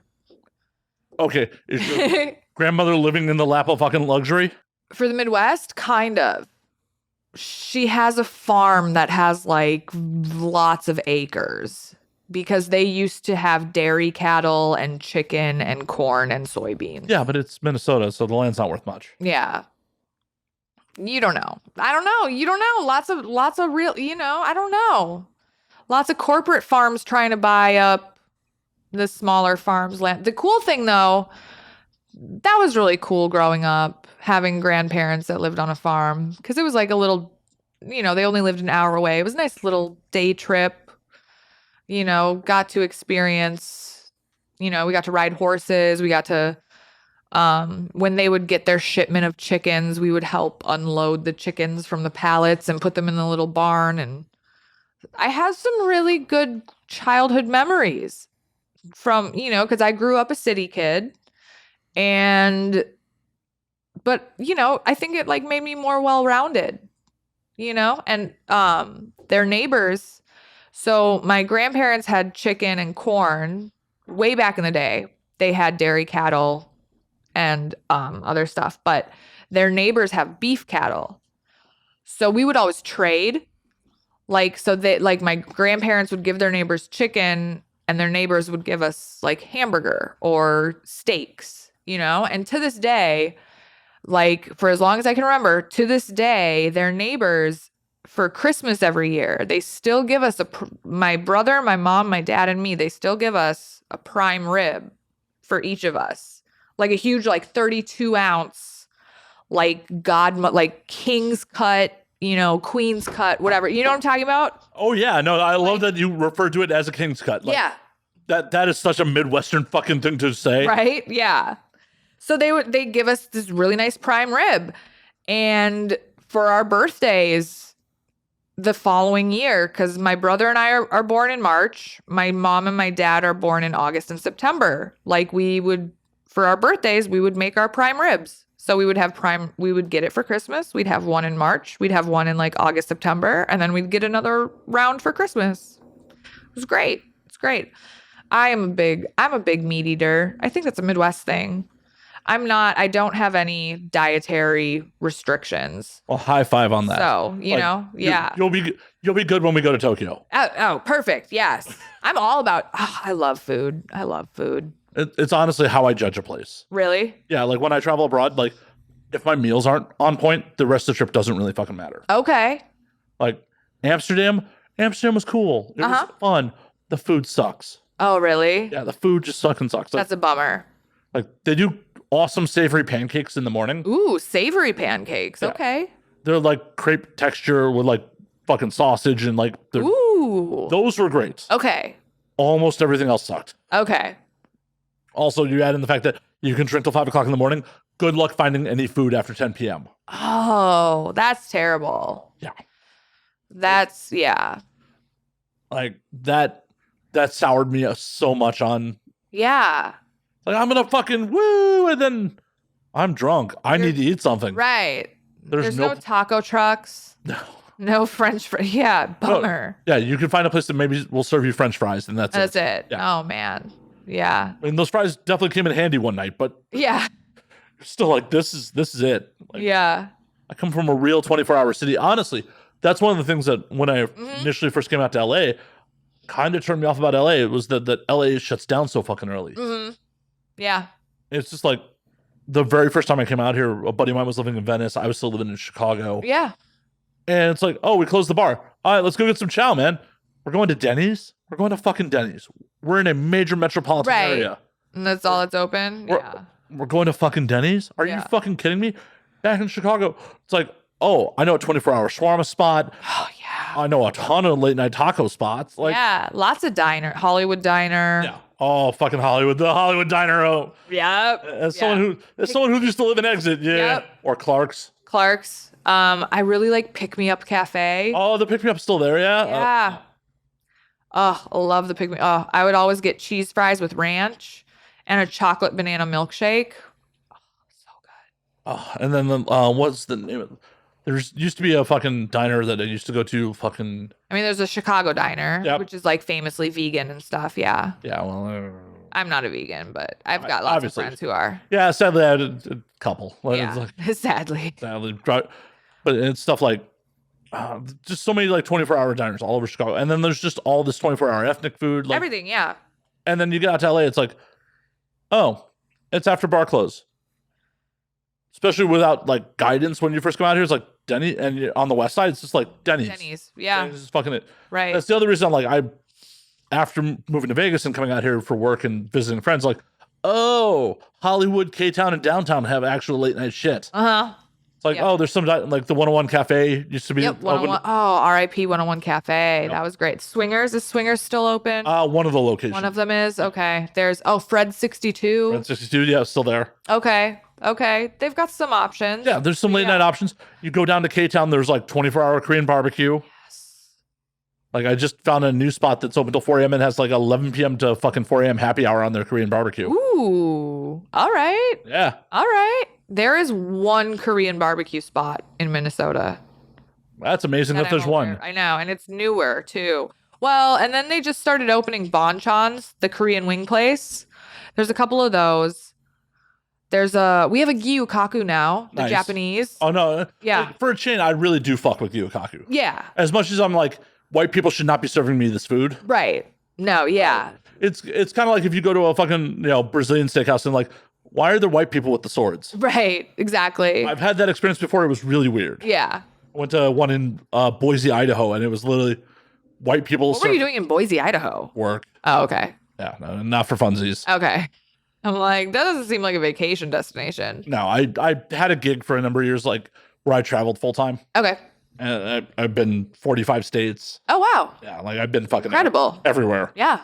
And it's like Boise actually had a couple like rad restaurants in their downtown area. Okay. Like there's this, I forgot the name of the place, but there's like this one spot, like breakfast lunch spot that was in like a converted bank. Okay. Like the tables were all like set up on the bank floor. Like the vault was still in the background. Like, oh, that's crazy. I was like, okay, this is pretty dope. Like, that's and cool. The food was rad. Like, yeah. Diving in the fucking rough in Boise, Idaho. Yeah. But also went to a Brazilian steakhouse where all the dudes with the swords in the pants were fucking white dudes, and it was weird. Right. I know. I spent a lot of time in Utah this past year. Why? I don't know. It's beautiful. It's beautiful. It's gorgeous. I went to this resort for Valentine's Day, with a guy I was seeing, and it's called Amangiri. It's very luxurious. We were there for 3 days, and it's just but however, it's a very long travel. Okay, so from Minnesota, you have to fly out of Minneapolis St. Paul Airport to Salt Lake City. Right. Then you Delta have will get you there directly. what? Delta will get you there directly. Yes. Those are two So- of their hubs. I know. Yes. So you go Minneapolis to Salt Lake, then you have to hop on like a smaller plane to St. George, Utah. And then you have to drive 2 hours to the resort itself. It almost seems like it'd be easier to do a direct flight to Vegas and then drive up from Vegas.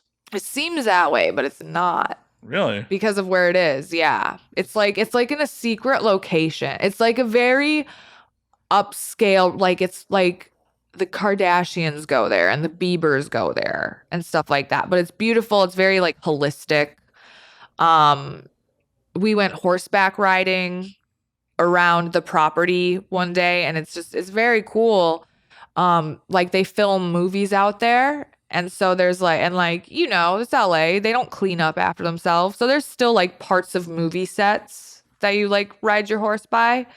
There we saw petroglyphs like written on the side of the stones. That was really cool. You know, and there's like a saltwater pool in the center of the the resort. There's a really beautiful spa. I got a facial and a massage. I spent like 3, 4, 5 hours because they have like a hot tub and a sauna, and it's just very like rest and relaxation. There's absolutely no light pollution. You can see every star in the sky. I recommend going to Utah. If you can, I think it's gorgeous. It's nice. It's very relaxing. You just have to stay away from the Mormons. And they're fine. fucking low alcohol content, fucking alcohol. Right. Yeah, you have to go to they have specific liquor stores, like state-owned liquor stores, right? Yeah. Yeah, and you know what else? They're vape stores. They only sell 3% nicotine. They don't like for like vapes. Cause like, you know how like usually vapes are like 5 or 6%. They only sell 3%, like 3% Juul pods. It's so bizarre. Home of the free. Yeah, but I like Utah. No pro tip for anyone flying out of Salt Lake. If you go down to the regional terminal, High West has a little distillery room slash like restaurant in the regional terminal. Like, Okay. Like Terminal E or whatever. Okay.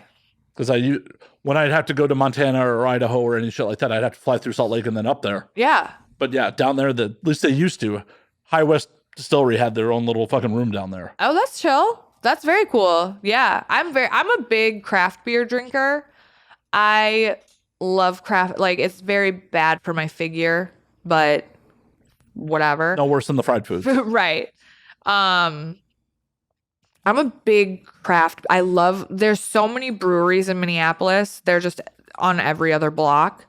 I really like sours. Oh, sours are the fucking best. Like, Yes. I am not a big beer drinker, but I love fucking sours. I will drink a sour, like the Imperial sours, like, so because they've got the high alcohol content, they're like 8, 9%, but it's like sour and sweet. It's not too hoppy like an IPA. I am not an IPA fan. And that's the shit part about living in LA. The million IPAs everywhere. Million fucking IPAs, maybe one sour. Yeah. And it's just like you're lucky to get it. Right. It's rough. If you ever make it to Denver, Okay. there's a place called Truve. Okay. It is a metal themed fucking microbrewery that Ooh. specializes in sours. Okay. How do you spell that? TRVE? Okay. Yeah. Okay. Because Truve. I subscribe to this service. I don't know if you've heard about it. It's called Tavour. This is not an advertisement. I just genuinely love this service. It's TAVOUR. And it's like a monthly beer crate. So what they do is they partner up with microbreweries all around. Is that okay? Yeah. Didn't mean to interrupt you. No, you're fine. They partner up with breweries all around the country. and they have every type of beer imaginable. They've got sours, they've got goses, they've got barley wine, they've got IPAs, they've got double IPAs, they've got stouts, like they've got pale ale, like pilsners, anything. But it's like a limited edition. I'm also a sneakerhead, so I'm very into like anything limited edition, like give it to me. I need it now. So they do a lot of limited edition beers where so like every single day they come out with like 4 or 5 new beers that you can order and have shipped to your house. So what you do is you get a 30-day window and you just like pick the beers you want like daily and put them in this crate, and then they ship them to your house. And then you're like stocked up. It's a really great service. I've learned about so many different breweries. Like I literally like I found out about breweries from this service that like when I go to that city, like I'm like, oh, I got to check out that brewery. Like there's a really good brewery in like Texas that I really like. And there's a brewery out in New York that I really like.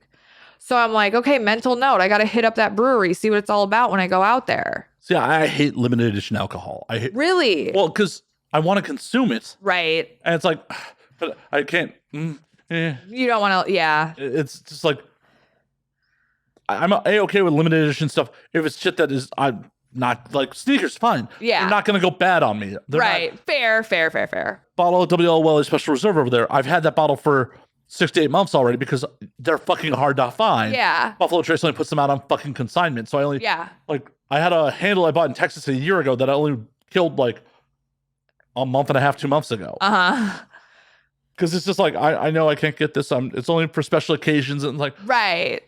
So when you get into like limited edition out, like beer and stuff like that, it's like, but I know I have to consume this, especially with beer. It will go bad. It will skunk. It will, yeah. But it's limited edition. Right. No, I get it. I don't know. I think it's fun. I'm not like a collector. I don't know why. I'm not here to shit on your fun. Don't shun my fun. Maybe yuck my yum. Maybe not on this one. Like maybe on other things. Maybe on other things, but not on your consumption of alcohol. I'm not gonna, talk shit about your. Right. I'm just saying for me, it's a hard purchase because it's just like, even if I was fucking fabulously wealthy, I couldn't bring myself to be like, oh, I'm going to spend thousands of dollars on a bottle of Louis the 16th or whatever. Oh, right. Yeah. Like, it's overrated anyway. This is meant to be consumed. Like, on the flip side, I have no problem spending a lot of money on a bougie meal. Mm-hmm. But with a bougie meal, that is an experience. Yeah. That's part of it. Like, I will happily. When you're like out at the restaurant and they're serving you. Right. Like, yep. There's like an ambiance. There's a whole thing. Like one of the meals that like sticks out in my head years and years ago when I didn't have a ton of money. Me and some friends went out to Vegas because I won a fucking timeshare visit. Yeah. For fucking in Vegas. Yeah. Like 3 of us piled into a hotel room at the Sahara that was comped. Awesome. And we ended up at Emerald Lagasse Steakhouse in the Venetian. Okay. And that meal was just phenomenal. Yeah. There was a whole group of us, like 10 of us, just some other friends were in town. Like with 3 servers at the table, they're making our salads at the fucking table. Like the steak was phenomenal. Like every, like from start to finish, that was a fantastic meal. I felt zero qualms about the hundreds of dollars that I probably couldn't really afford on that dinner. Yeah. But if you're like, oh, I'm going to give you that quality of steak at home and you're going to pay that price, sit at home and eat it, I'd be like, nah, fuck off. Yeah, I get that. It's like one of those other things, like I'll go to Bar Jackalope downtown. Okay. You ever been? No. So you've ever been to 7 Grand? Yep. So Jackalope is the speakeasy in the back of it. Okay. All they serve is whiskey and cigars. Ooh. Like not even whiskey. Alley. Not even whiskey cocktails, just whiskey. Yeah. Like it's the bartenders act much more like sommeliers that come sit at your table with you for a second. Like, what kind of whiskey do you normally drink? Yeah. Let me recommend a flight of this. Oh, cool. It's only 15 seats. Okay. Like it's kind of hard to get in sometimes. Okay. For a bottle, you'll often pay what you would get a bottle for if you could get the bottle because they have a bunch of rare shit for a pour. Yeah. And I'll happily do it. Yeah. For the ambiance, the experience of it. Yes. Yeah. But if you turn around and like, hey, pay those prices for that same alcohol to consume at home, I'd be like, fuck off. Yeah. Even if I was just like rolling in the fucking money, I'd be like, no, fuck off. Right. I get that. There's There's I don't know if it's still there, Nick's Martini Bar in Beverly Hills. Never been. I'm gonna look up if it's still there. It's very cool. It's like a martini lounge. They have live jazz music. Keep telling me. But it's a vodka base because it's a martini bar. It's a vodka base bar. Okay. I didn't know if it would be gin or. Oh, yeah. Well, some gin, mostly vodka. But they have this walk-in like freezer that you can go into, and the temperature and the humidity is set like perfectly right for the vodka. So literally you do like a flight of vodka, like you sip on them, and literally because of the temperature and the humidity that it's kept at, you don't taste anything. Well, and that's what it should be with good vodka. Yes. This is a neutral fucking spirit. Yes. If you're tasting your vodka, like that's why I hate the fucking trend of flavored vodkas. Like, oh yeah, you're not supposed to taste the cookie vodka and pink lemonade vodka. No, motherfucker, make a cocktail. Right. Use real fruit juice and make a fucking cocktail, and don't get 1,000,000 grams of fucking sugar. Right. I mean, I cannot hate on the UV blue with a little bit of lemonade. That is what I drank growing up. Well, we all made I drank Jack and Cokes like they were going out of style when I was like, I'd walk into exit and they'd just make a Jack and Coke for me. Oh yeah. Yeah. No, I was all about UV blue and lemonade, or cherry flavored vodka with sweet and sour mix, or sour mix, and a little bit of Sprite. Those were my first forays into drinking when I was younger. But you grew up and but now I'm like, eh. Yeah, you taste mature. You realize like, oh, I was a kid. I didn't know any fucking better. Exactly. It's one of those things where like, I'm not bougie about much in life. I am bougie about my meals. Yes. I'm a little bougie about my alcohol. Mm-hmm. Not much else. Like my travel. I do get a little bougie about my travel sometimes. Yeah. But not much else in life. And it's just like, because those are about the experiences. Like totally. Yeah. I will spend so much money on experiences more so than things. Absolutely. Yeah. I mean, don't get me wrong. I do like a good sneaker. I do like a good luxury handbag. But, you know, like most of my money goes to experiences. Well, and as it should be. For the couple of years where like I was traveling full time, I was essentially living out of a suitcase. Hell, my stuff went in storage for 1.5 years. Yeah. And I'm just like, man, I really do not need as much shit as I buy. Right. That's how I feel every time I have to move. I'm like, God, what am I doing with myself? Oh, when I moved from Vegas to LA, I shed like a bunch of my shit is at a friend's place in Vegas still. Like, yeah. Do you want all these books? Like, they really just take up fucking bookshelf space. I haven't actually read any of these in years. Do you want my books? And he's like, and as much as that sounds vapid as hell, it's like, no, the books I want to read I have digitally. No, I have a storage unit right now because during pandemic, because I didn't renew my lease because I was planning on moving to Vegas, I ended up moving back in. I moved back in with my parents for a small period of time. And then my brother, who had just bought a house, had a spare bedroom. So I moved in with him. So I put like most of my stuff in storage, and I was basically living out of my suitcase because I was doing 2 weeks here, 2 weeks there, 2 weeks here, 2 weeks there for work.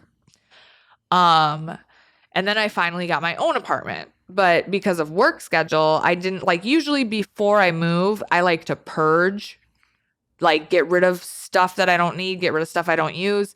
Didn't have time to do that this time. So I am just now, I moved into my apartment about a year ago, but I am just now finally going through everything and purging. I just have a storage unit full of stuff that has to either go to Goodwill or on Poshmark, or, it's crazy. It's crazy how we accumulate so much stuff. Unless you want the tax write-off, sell that shit to your fans. Don't fucking put it in Goodwill. Right. Well, it's it's some stuff I'll throw to Goodwill, but for the most part, I'll sell, Dude. I do a lot of my outfits from scenes. I've got 3 sections. I've got stuff to sell to fans, stuff to sell on Poshmark, just sweaters and dresses, and then I've got a Goodwill. Yeah, but the thing about it is the fans will buy the mundane shit too. Will they? Oh yeah. Okay. See, I don't know. I'm new. I'm newish. It touched you. They'll buy it. Oh yeah, I used a spatula and made some eggs this one time. Right. Here's a Polaroid of me with a spatula. Buy it. Right. Yeah. They'll buy it. Okay. I believe you. I'll try it. I'll I mean, try it out. it probably won't move as fast as your bra and panty set, but I'm sure it'll still move. Right. There's some diehard out there who's like, oh my God, she made eggs with this once. Jordan's saliva might be on. Right. Yeah, that lust makes some motherfuckers do some weird shit. Oh, Once again, dudes, you are not in love with her. Right. You don't know her. It's lust, you guys. It's lust, which I'm okay with too. Well, you have to be. Have to be, you know? Hell, lust is a lot more fun than love at times. Absolutely. There are plenty of times where it's just like, oh man, being in lust with you, great. Being in love with you, oh, that's a giant headache. That's painful. Yeah. Yeah. I am also a horrible honeymooner. Oh, really? Yeah, I'm good for the honeymoon phase. I'm a great boyfriend for the honeymoon phase. Yeah. Shortly thereafter, I've been single a very long time, and like I'm very set in my ways. So it's just like, oh yeah, I have to actually be accountable to someone. Right. That gets difficult at times, and Totally. I admit it. I'm like, oh, I should have checked in with you, babe, before I go do X, Y, or Z. Right. My bad. Right. It's better to ask forgiveness than permission sometimes. Well, it's not even I'm doing anything out of school. It's just Right. like, oh, I didn't think to check in with you because I'm gonna just go to the bar, or I'm just gonna sit here and work all night, and like, what, you know, they're in their head like, why hasn't he called me? Is, you know, like, Yeah. no, I'm busy. I'm sorry. Right. It's tough. It's tough to find a balance between like being clingy and being like secure. I don't know. It is. You know, it absolutely is. Yeah. Yeah. And then, you know, a big thing right now that I've been reading about is attachment theory.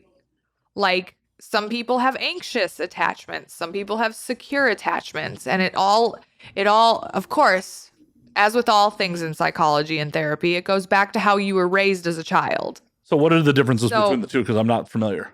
I'm gonna pull it up. We're gonna go to the experts. I think there are 4 different attachment styles. There's a whole book.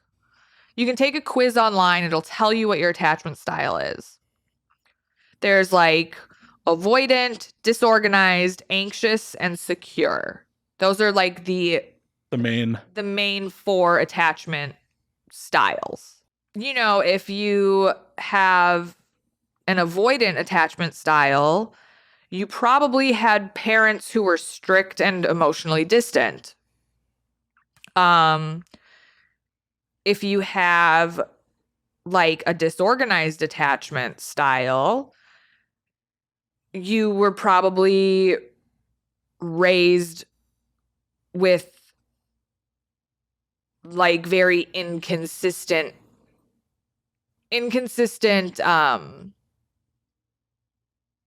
Interactions. Like interactions, yes. If you're anxious, you know, you have low self-esteem, you have fear of abandonment, like maybe you come from like a single home, I don't know. And then secure attachment, which is like the most healthy, obviously, which very few people are lucky enough, but yeah, people with secure attachments are like just content and confident and stuff like that. But so attachment styles are a big thing I've been learning about. See, I feel like I probably bounce between, like, without it diving into it further, probably somewhere between anxious and chaotic. Okay, yeah. Disorganized, yeah. Yeah. It's just like, well, sometimes I'm super attentive and I'm a great boyfriend. Right. Or other times I'm just like MIA. Right. Totally. But then I also, like, if things change off status quo, I start getting in my own head about shit. Oh, absolutely. Like, I definitely had a girlfriend where, like, at the beginning of the relationship, we talked every fucking day, like, just all the time. And, like, it honestly kind of annoyed me at times. Like, just like, right. Girl, you were talking about inane shit. Right. She probably had an anxious attachment style. Oh, she definitely did. Yeah. She definitely did. And I put up with it because she was hot and, you know. You know, as you do when you're younger. Yeah. And then it's like, as things started to get sour in the relationship, she's, you know, there was less communication. And then I started to freak out. Yeah. It's like, wait a minute, what the fuck's going on here? Fuck. Right. Like, changes in status quo, or like, it's like, if we only come together once every 2 weeks and that's how it is, I'm okay with that. But when it's like anything changes, this gets a little Uh-huh. How about with you? What's my attachment style? Yeah, you. I feel like I have an anxious attachment style. Very I like my the love languages. You've heard about my love languages are like words of affirmation. Like the way like I need to be complimented constantly or like, just reassured like not constantly, but more often than not. Right. Um So I feel like that kind of bleeds into my anxious attachment style. Like, oh, does this person really like me? Like, do they not like me? Like, what's going on? Do you think that's from like choice of profession or growing up or both or maybe a little bit of both? A little bit of both, honestly, because I mean, like, obviously being in this profession, it's really, really difficult to find a find a partner. it's a lonely place. So, It can be lonely. Absolutely. I 100% like that's like that girl that I hooked up with years ago who's talking about starting OnlyFans. I'm like, it's part of the reason I was like, you need to really think this over. Right. Right. It can be a really fucking lonely place. Absolutely. Everyone may want to fuck you. Right. Not everyone wants to actually spend time with you. Right. Everyone wants like the sexual, like people want a sexual relationship with you, but not necessarily a romantic relationship, which is really, it's really difficult. I'm on a couple dating apps. I'm on Hinge and I'm on Raya. Have you been kicked off any of them? I'm banned from Tinder and I'm banned from Bumble because people were reporting my pictures as catfish because they recognized me from porn. And I was just like, no, it's really me. Like, it's me. It's you like, gotta like hold up today's newspaper, like, right. I am Jordan Maxx. Today's newspaper. Right. I'm like, no, it's really me. It's not a fake. But, whatever. It's probably for the best that I'm not on Tinder because I heard Tinder's just a dumpster fire. But I like Hinge and I do like Raya. I like Raya a lot. Well, I wonder why. It's that like elite exclusive club. Right. No, but no, I am not getting on Raya. So no, I've met some really cool people on Raya. I have had like a few, nothing serious, but I've gone out on dates. I'm actually going out on a date with a guy I met on Raya after we're done here. So, we're going to go get some like late night dinner and some drinks. I like Raya just because it's like, it's a lot of people in the entertainment business.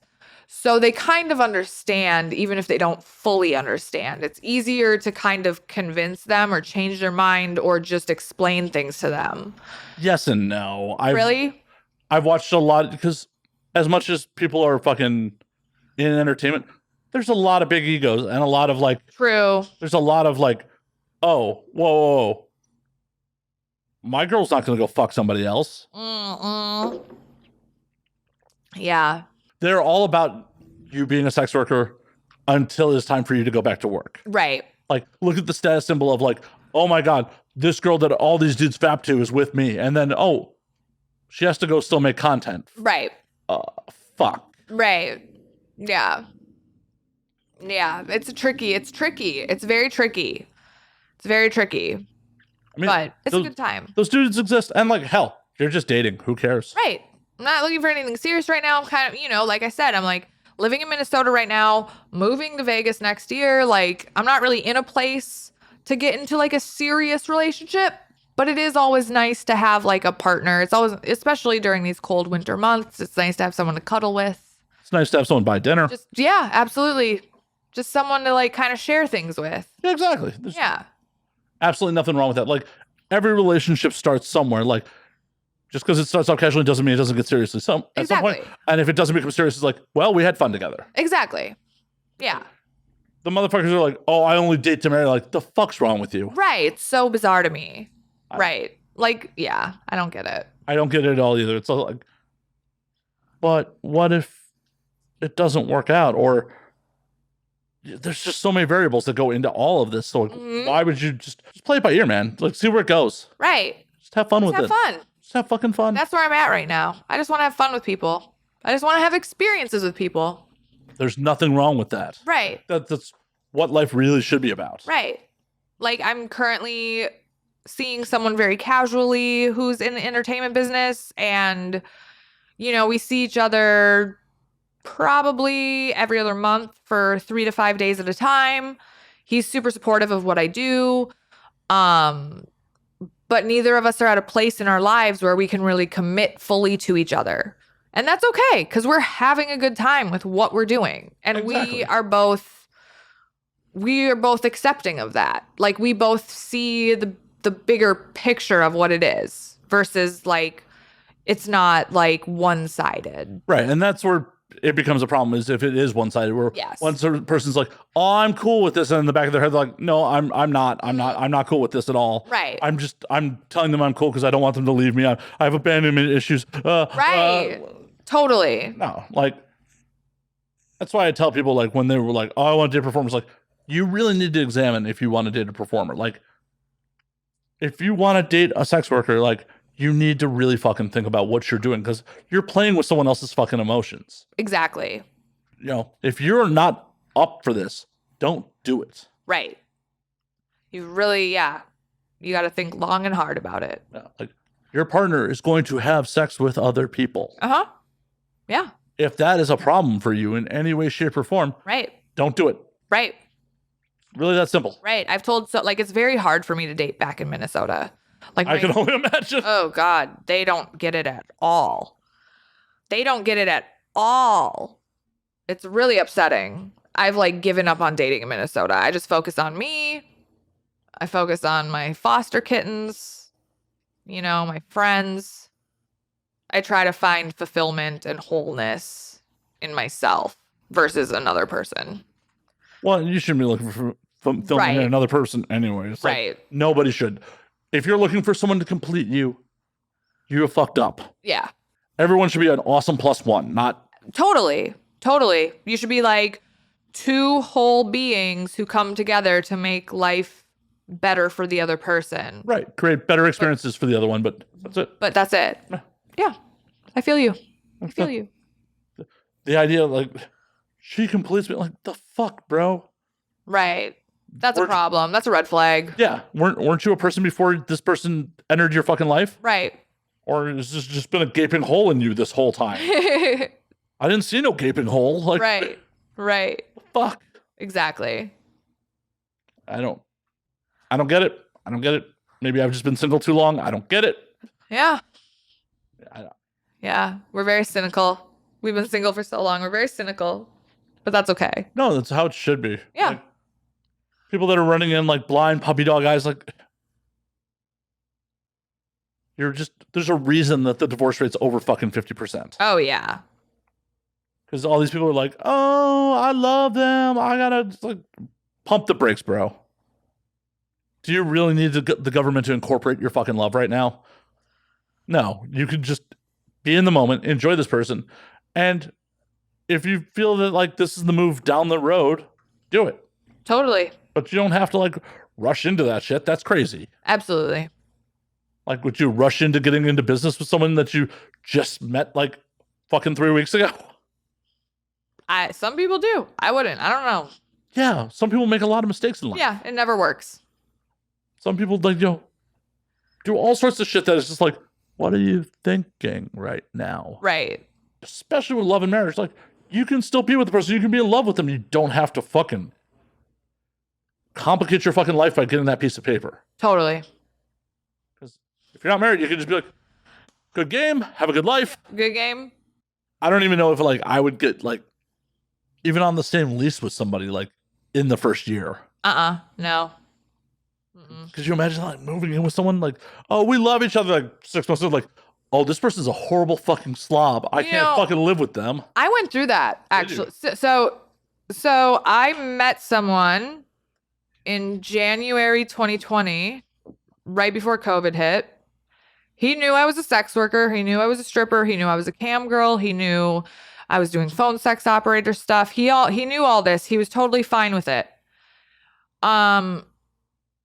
So we met in January. We moved in together in August because it was quarantine. We were already spending like every whatever.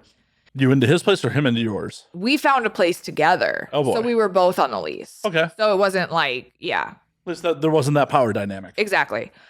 We paid 50-50. It was, whatever. And then September, I started doing porn. He was totally cool with it. Totally like supportive. And then one day in December of 2020, I get a phone call. I am in Miami. I am on a shoot. And he's like, hey, just want to let you know you're on the front page of Pornhub today. I was stoked. I was like, that's awesome. Thanks, babe. Like, thanks for letting me know. That's so cool. I'm going to check it out. Like, that's awesome. And he's like, yeah, it's awesome for you. And I was like, what are you talking about? And he's like, we can talk about it when you get home. And I was like, okay. And I was like, so I get home and I'm like, so what's up with the whole Pornhub thing? And he's like, I was like really cool with you doing it at first, but like, I'm not cool with seeing it. I'm like, cool, then stay off Pornhub. Like, pay for your porn.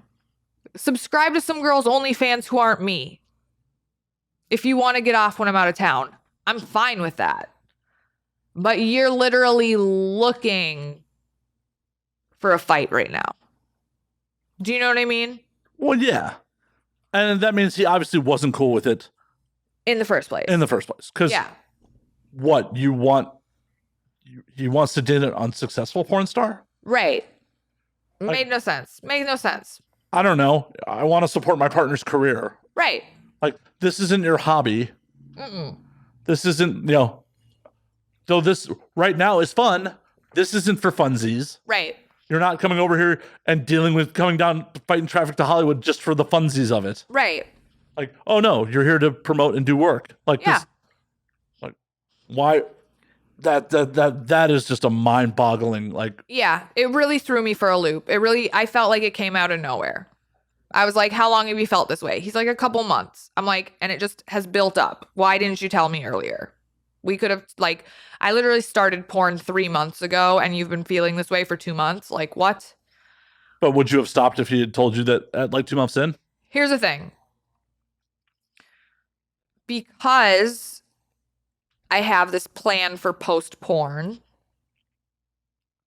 he and I had spoken about that. And we kind of had a deal because we moved into this apartment that was a little bit out of our budget, but it had everything we wanted that we were looking for. So we made a deal, like, because it was quarantine, like, money and like jobs were very up in the air. Like, you could get laid off at any minute. You could get furloughed at any minute. So when we signed the lease, it was like, okay, so if one of us loses our job, does the other person make enough money to support both of us temporarily? And we were like, yeah. And so what kind of threw me for a loop was how quickly he wanted to break up versus honor that sort of original agreement. Whereas, like, okay, well, I'm going to quit my job. Like, I'm going to quit doing porn and look for another job, but you're going to need to support me in the meantime. And he wasn't willing to do that. So what you're saying is he wanted to be a suitcase pimp if it came to it. Kind of, yeah. Yeah. Do you know what I'm saying, though? Like, he just didn't want to. Yeah. And that was kind of a turn off, too, because I was like, yo, like, I want to open up this cat rescue cafe. Like, give me a couple months just to, like, focus, do research, blah, blah, blah. I mean, what it sounds like to me is us. I think he was just emotionally immature. Well, definitely. But it sounds like a switch flipped in his head where he's just like, oh, I can't do this. Yeah. I'm out. Like, right. He probably was just like, I got to be a man. I got to tough it out. Totally. Until he's just like, I can't tough it out. Right. Right. I feel that. Again, communication is key. You got to communicate with your partner. Yeah. But that would have been really shitty of him to be like, oh, hey, I told you I was cool with this, but I'm not. I mean, I know it wouldn't have been like an intentional cruelty on his part. Right. But it still sucks. And that's why anyone who gets involved with a performer, you really, really got to fucking think about it and really self-examine. Be self-aware that, like, hey, is this for me? Is this actually for me? Right. Am I going to be able to put up with my partner coming home with fucking tears? Mm-hmm. Yeah. Or not necessarily being in the mood because they've just had a rough day on fucking set. Are you going to be okay with that? Right. If you're not, don't do it. It's really that easy. Don't do it. Absolutely. Think about it and then think about it again. And then really think about it. Yeah. Yeah. Think about all the things that go into it, like things that you wouldn't even possibly imagine. Like, hey, where are you going to be if your partner gets a stalker? Right. How are you going to react to that? Right. How are you going to support them? Right. Yeah. How are you going to be when dudes are showering them with gifts and money? Right. Is that going to hurt your fucking ego? It's not just the sex. There's a lot. And then you got to toe the line of like being your own person and not falling into being a fucking suitcase pimp. Right. Because, that's gross too. Uh-huh. I've seen enough of those over the years. They're like, babe, I want this thing. Can you put it on your wish list and get your fans to buy it for me? Right. Yeah. I get that. And like, it works, not being a suitcase pimp, but like, making it a family business is another thing. Like if your partner's like, oh, hey, I'll shoot content for you. I will put labor into your business. Yeah. That's one thing. Right. But it's another thing to be like, oh, I play Xbox while she gets railed. Right. It's a whole to do. Yeah. You got to really think about it before you jump in. On all accounts. Yeah. On everybody's side. Well, and that's part of the problem is like, I feel a lot of performers are, because they're lonely and kind of starved for someone who's like, oh shit, this dude gets it. Yeah. On the surface and fucking jump in both feet because they've been starved for anyone who, sees them as a fucking person. Totally. And then it's like, oh fuck, this was not good. Yeah. Well, wait for us to kind of end it on a downer. I'm going to actually call last call. Sorry about that. Last call, huh? Yeah, get you out to, your dinner. Yeah. Jordan, where can they find you on the things? I am on Twitter, the Jordan Maxx, TheJordanMaxx. I am on Instagram, the Jordan Maxed Out, because I have had 5 Instagram accounts that keep getting deleted and I'm running out of usernames. TheJordanMaxxEDOUT. You can find me on OnlyFans. Just go to jordanmax.com and it'll go directly to my OnlyFans.